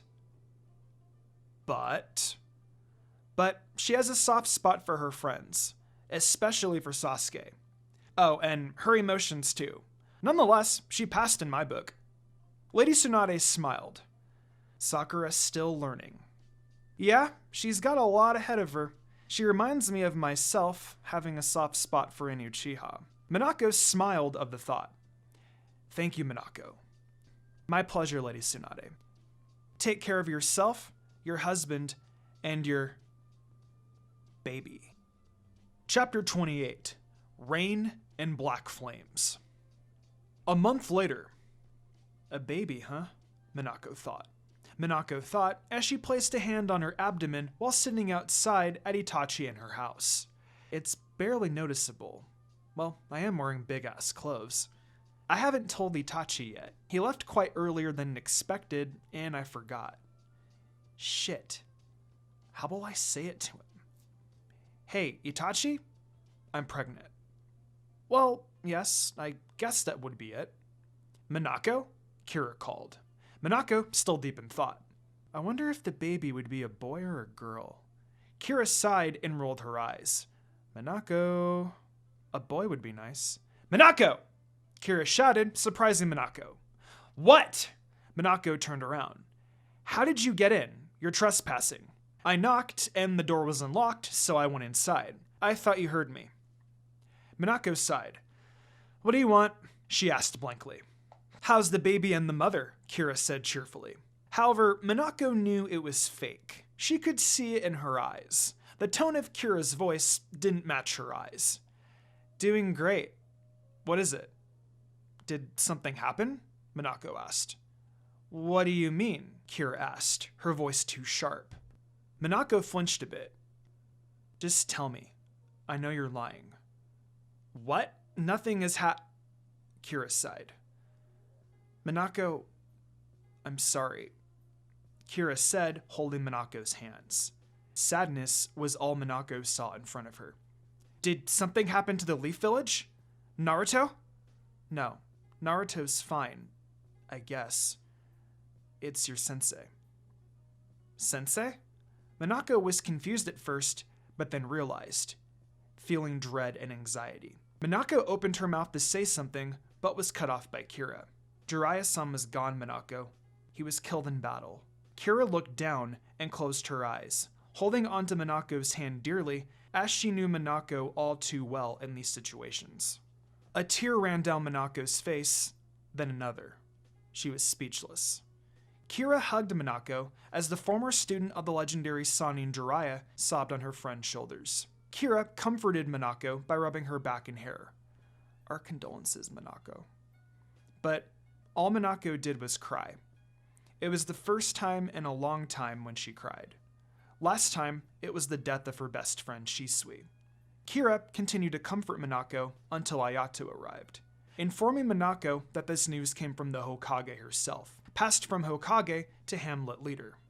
I know this isn't the appropriate moment, but Monako being sad, it's bad for the baby, Kira said. Ayato glared at Kira, who just rolled her eyes. Monako nodded. I know. Excuse me. I'm just gonna take a walk. With this, Monako teleported to her secluded training place, leaving Kira and Ayato. As soon as Monako arrived, she clenches her fists and lashes out, destroying everything and anything around her, including the ground. She screamed and cried again, punching the ground as she falls on her knees, still crying. She suddenly felt a hand touch her right shoulder.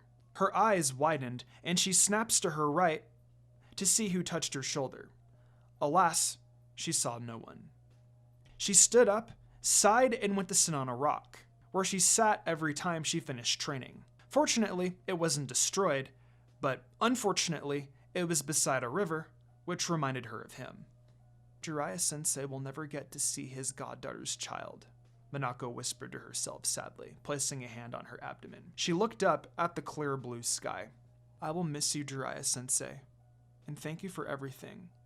For training Naruto and I, protecting us, loving us like your own, for being our parent, watching Naruto and I grow. I can't thank you enough. I love you, Jiraiya-sensei. I'll see you again someday, Monako said, sadly smiling, reminiscing her memories with the fallen Sannin. Little did she know, Jiraiya was looking down at her, smiling. 2 months later, Monako hummed a song as she watered her plants. Watering the plants was some sort of a distraction for Monako, as she knew about the events happening in Konoha against the Akatsuki, which worried her, as the Akatsuki wanted to capture all the Jinchuriki, meaning they'll eventually get to Naruto. On the other hand, Monako was worried about her husband, Itachi, knowing that Sasuke and his team were on pursuit for him, and also Konoha. Though she doubted that Itachi would actually kill Sasuke or her brother. But she still couldn't shake the feeling of anxiety off. She knew there was something bound to happen, and it won't be good. Monako sighed and put down the watering can, then went inside. Passing by a kitchen counter, Monako stopped. She saw Itachi's medicine. He didn't... Itachi, that stupid bastard. Why didn't he... No. Monako, a deep familiar voice called. Monako's eyes widened in shock. She turned around to see Itachi, but she knew something was off. Why didn't you... Itachi cut Monako off by kissing her goodbye. It was long and filled by love and passion. He will surely miss her. They pulled back, resting on each other's forehead. Monako looked up at Itachi.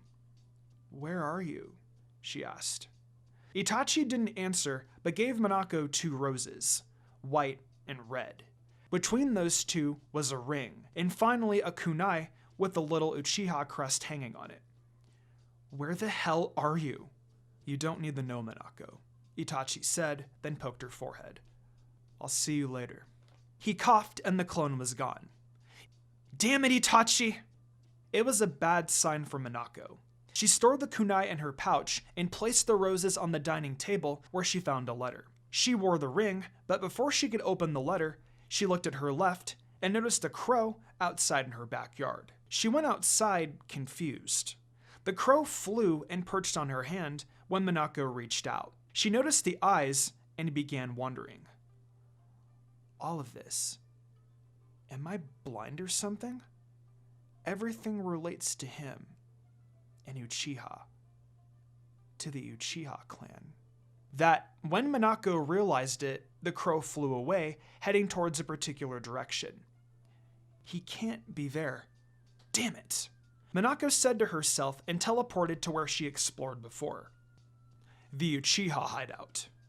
Monako arrived a few feet away from the battleground. From the moment she stepped foot near the arena, she sensed familiar chakras. One was running out of chakra, the other was full, and another unfamiliar one. She hid behind a tree, primarily spying on the Uchiha brothers' fight.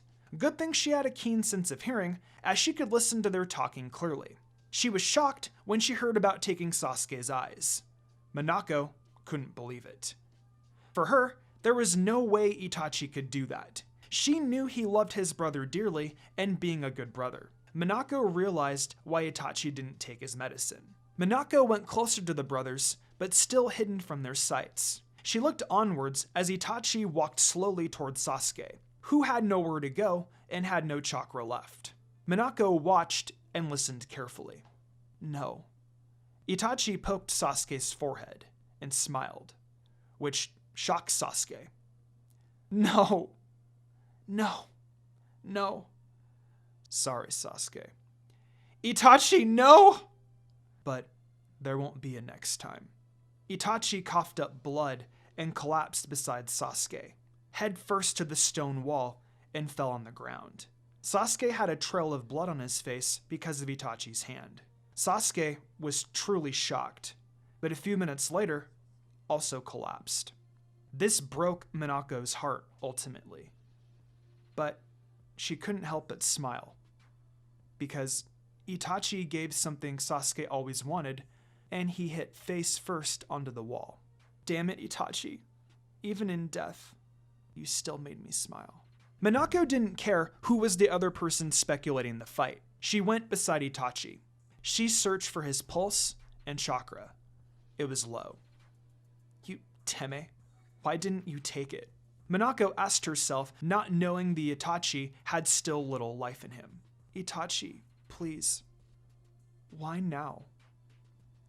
Me before you met Nako, Itachi struggled to say. Unknowing, she started to heal him, even if it was no use. Itachi? Monako started crying, but Itachi weakly wiped them off. I'm sorry. I can't be there for the both of you. Monako's jaw dropped. Both of you? Itachi placed his hand on Monako's abdomen and apologized, while looking at her abdomen as he was apologizing to his unborn child. Itachi started, but coughed up more blood. Now, Monako was sobbing. I love you, Monako Uchiha. He lifted his hand and poked her forehead for the last time. Forever and always. See you. This was his last words to his wife. Monako hugged Itachi's lifeless body, sobbing. Itachi! Monako screamed. She lost someone she loved the most. She looked up to him. You did, didn't you? Monako noticed black flames surrounded them, but was put out by a little rain. She closed his eyes and kissed his lips for the final time. I love you, Itachi Uchiha. Forever and always. See you soon. Chapter 29. End. A week later, Minako sat there in the living room, alone. Everyone found out about Itachi. Kira and Ayato stayed with her after the events, helping her as well. Minako had to move on. You shouldn't just be sitting here doing nothing. I can and I will, Monako responded to Kurama. They grew to be friends. Monako could freely talk to the nine-tailed beast. Monako, it's not good for you. Then what is Kurama? Everyone that I cared about seems to die nowadays. Then go back. Go back to Konoha village. You get to see Naruto, and I get to see my other me. Yeah, I don't think that's a good idea, Kurama. Nice try, though. Monako said, and got up to see who was knocking. I try. Monako! Kira exclaimed and hugged Monako immediately after she opened the door. Oh, hey Kira. What is it? Monako asked, still hugging Kira. Let's go to the hospital, Kira said cheerfully. Though Monako felt something was off. Again. Why? Don't you want to know your child's gender? Kira said, clearly distracting Monako. Unfortunately, Monako's hands were still on Kira's arms, and she definitely knows that Kira's lying. Yeah, but... Come on, let's go. Kira grabbed Monako's hand and tried to drag her. But Monako didn't budge. Kira, just spit it out. Kira sighed. Why am I always the carrier of bad news? She said to herself. Bad news? Monako asked. Do you want the good news or the bad news? Good, Monako answered, confused. Okay, good news is almost all the Akatsuki members are dead. Monako looked at Kira a bit confused to why it was good news. 1, almost, and 2, dead. Shit. I mean, Monako cuts her off. Okay, I understand your point of view, but I don't see how that's good, considering that you said almost. That'd be the bad news. The leader of the Akatsuki, I don't know his name, but he's currently attacking Konoha. What? Hey. Before you teleport to Konoha, which you can't because you're 3 months pregnant, Minako, you can't fight them, okay? But Naruto. Minako, from what I heard, Naruto's kicking ass, okay? I heard that he mastered Sage Mode. He's doing great, Minako, Kira said, taking Minako back to her living room. Minako's hand starts to itch. She couldn't stay, still knowing Naruto could be in danger, or worse, letting his emotions control him and the Nine-Tails chakra take over. Kira, don't panic if I suddenly go limp. What? Why? Kira started to panic. I'm going to visit Naruto, spiritually. Minako started to meditate. Her body went to Kurama's place. Good to see you back. No time for talking. We're going to visit you. With that, Kurama held out a paw with a smirk.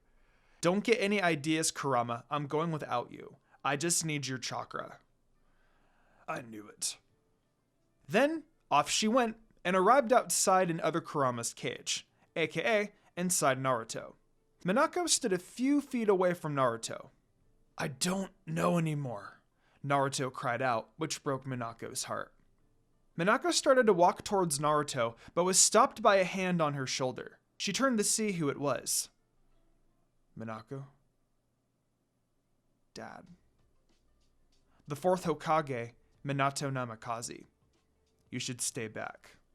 I'll handle your brother. But why? Naruto... Minako. I've never been a father to Naruto, and sadly I never will. This is a chance that I could talk to him, and I'll fix the seal too. Why not the two of us? We don't want to overwhelm your brother now, do we? Besides, he'll get to meet you someday. Minako nodded. I'll fix the seal on Naruto while you fix the seal on the gate. Isn't that the same thing? Minako asked. By this time, Naruto was on the verge of tearing the seal on the gate. Minako looked back to her dad, but he was already gone and stopped Naruto. Minako watched the father and son carefully and smiled. He finally met Dad. Why don't we go somewhere quiet? Minato snapped his fingers and went to somewhere he could talk to Naruto clearly. Minako sprinted towards Kurama. Kurama, you never learn, do you? You shouldn't be here. When will you give up all that hatred, Kurama?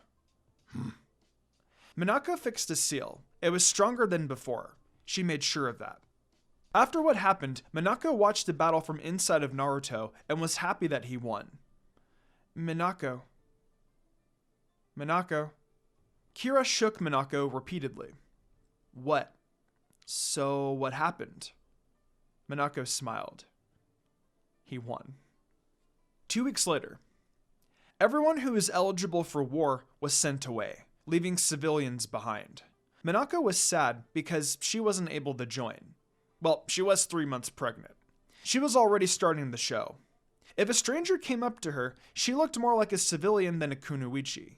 But Minako still brought her pouch, in case something happened. Minako was strolling outside, eating a few tomatoes she was craving for. It was a nice day, in fact. However, Minako wasn't feeling too good, and not because of her pregnancy. Then, suddenly, a scream of fear was heard, followed by a huge explosion. Minako took cover. What the? Everyone started to run away as the hamlet started to get destroyed. Minako ran towards the scene, which she found out was caused by a ninja with an Akatsuki cloak. He has white, had dark yellow eyes, and somewhat green hair. He looked more like a giant walking plant than a human. Minako saw a child running for his life and house walls falling. Quickly, she saved the boy before getting squashed. The boy thanked her. "Go to the evacuation area and find your family, okay? Stay safe." The boy nodded and ran off. What was his name again? Itachi told me before. Ninjas were fighting off Zetsu, protecting and saving other civilians, and specifically special forbidden scrolls. It started with a Z. The Hamlet leader Toya even fought off the attacker. This moment, Monako wasted no time and teleported back to her house to get her weapons, scrolls, and katana. She got back in time before Toya got hurt as she blocked Zetsu's attack with her katana. "Monako, you shouldn't be here." "And let these people die? No way in hell." Zetsu and Monako faced off, blocking and dodging each other's offense gracefully. Neither of them got the upper hand, though Monako stayed very careful at not getting her abdomen kicked or punched. She always gives offensive distance between Zetsu. Not engaging in hand-to-hand combat, but she wasn't afraid if that ever happens.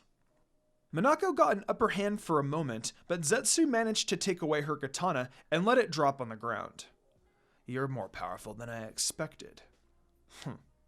They continued to fight until one collapses due to lack of chakra, and it wasn't going to be Monako. She reserved a lot of chakra, not even using her normal chakra reserve. Monako breathed heavily. Zetsu was a tough opponent, especially if he clones himself in hundreds. The fight got to a point where the two barely had any chakra left. Monako attacked Zetsu with all her strength, using what Lady Tsunade had taught her. She managed to grab her katana in the process. After a vicious offense from Monako, Zetsu laid on the cracked ground. Coincidentally, they ended up at the entrance of the hamlet. Monako held her katana against Zetsu's throat, exhausted. She knew this wasn't the real Zetsu by now. It was just a really strong clone. Monako's vision started to blur and darken. She wasted no time and ended the Zetsu clone. She slowly walked back to the hamlet with her vision worsening. At the boundaries of the hamlet, her legs couldn't carry her anymore as she fell on her knees. But luckily, she used the katana so she wouldn't fall completely. Monako felt beyond exhausted. She felt like dying. She closed her eyes as she couldn't clearly see anymore. This was it for her, she presumed. She took out a scroll that contained a special seal she created. She laid it out in front of her, now using her senses. She knew a lot of people looked at her. She opened her eyes again, hoping that she could at least see light and colors. Monako bit her thumb, which drew blood, letting it seep on the seal. She did a hand sign and said, "A barrier that will protect this village in a matter of seconds. It senses danger for the people and protects them from harm. I may not make it." Monako chuckled a bit. "Might as well represent as me." She started to cough up blood. "If I do make it, that'll be a slim chance," she said, smiling to herself. "I'll wake up when the seal starts to fade, when peace is finally achieved. When the seal's gone, I might wake up, or not." Monako started the struggle as her body grew weak. "I will leave this seal as a token of appreciation, a thank you, and a goodbye for these people, as no one can break this barrier. Not even a tailed beast." Monako looked up to the people. "Thank you." Her body went limp.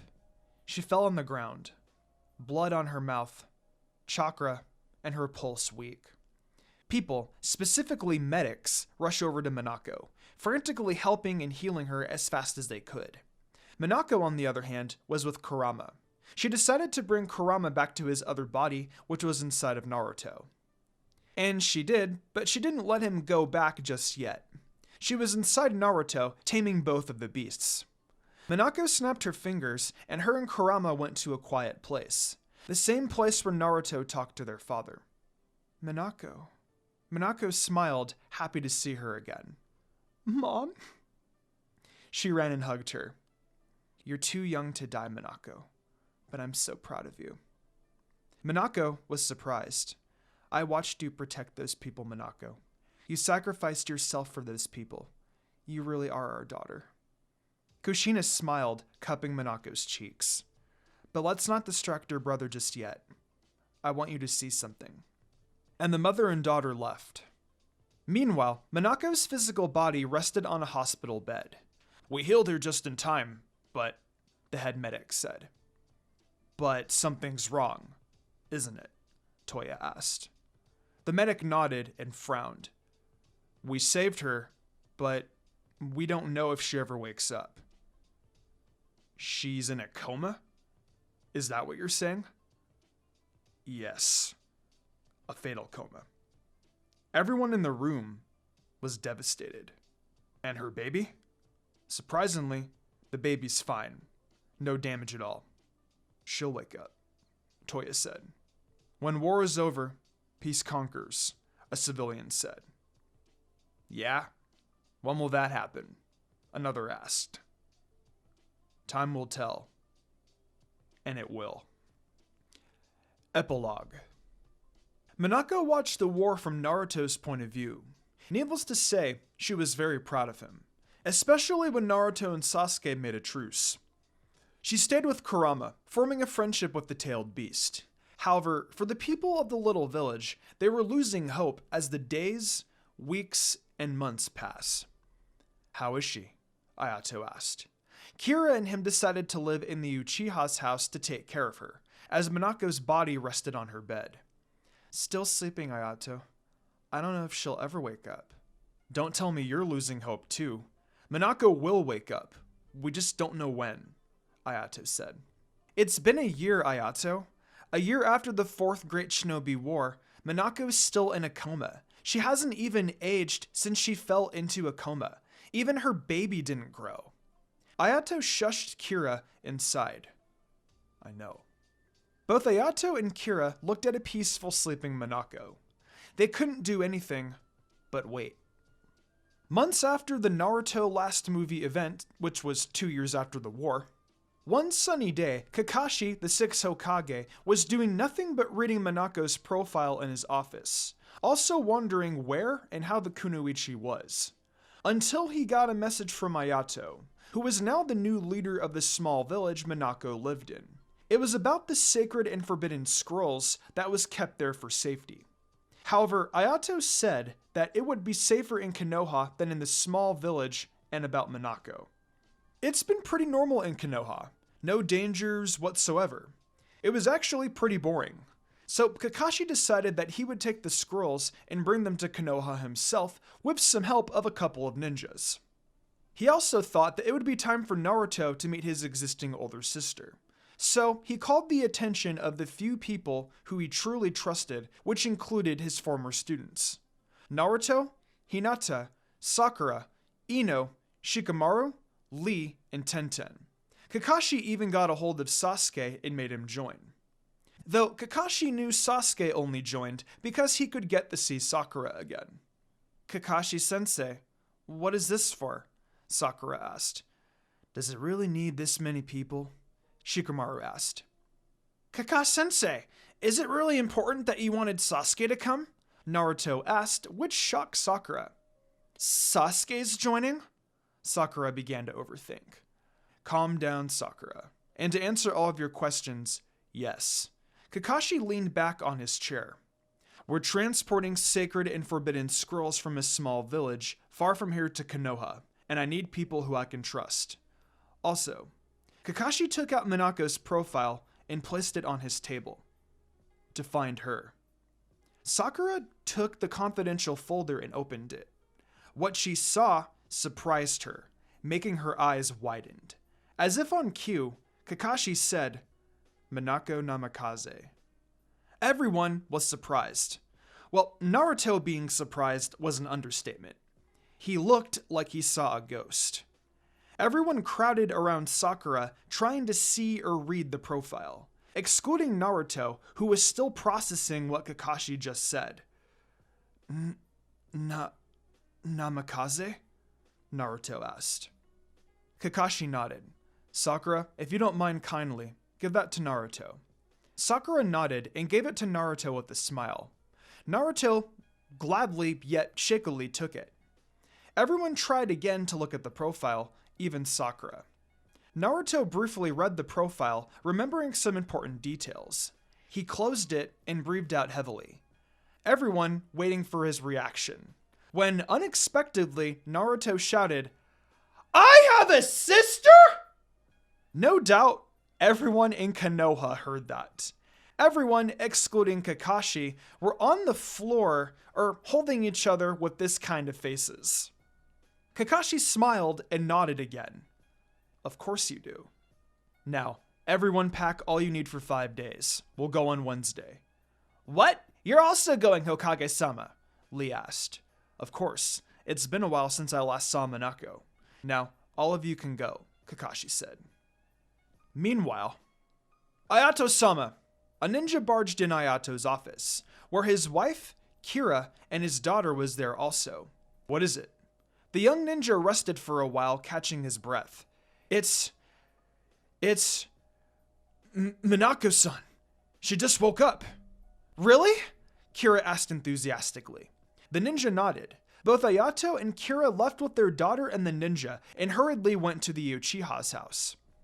They found Monako in the living room looking at her reflection on the mirror. She noticed that she didn't even age a bit, but some of her features did change. Her red hair turned a bit darker than before. It was longer now. It now reached her knees. She looked a bit paler. She grew a bit taller than before. No eye bags, and she now had a purple rhombus-like shape on her forehead. Well, her forehead size is still the same. Monako, Kira called in a whisper. Monako turned around. How long? Long enough, Hayato answered. Kira rolled her eyes. 3 years. Monako's eyes widened in shock. Monako, we should go to the hospital to get you checked, yeah? Kira suggested. Monako nodded and put on some shoes that followed the two. Ayato smiled at her and said, "Welcome back, Monako." And with that said, that was the Red Flash of Konoha. I really like this series. This was incredible. There are 5 other alternate parts that you guys can go ahead and read. There's alternate path 1, 2, 3, 4, and 5. These are pretty much, I think, if Minako would have participated in the 4th Great Shinobi War. So I'm going to go ahead and let you guys read that. And I will see you guys very soon with a brand new fanfic. So that said, if you guys enjoyed the series, be sure to leave a like, subscribe, and yeah, thanks so much for reading. I really do appreciate you guys. You guys are awesome. Thanks so much for the awesome support. And with that said, I'll see you guys next time.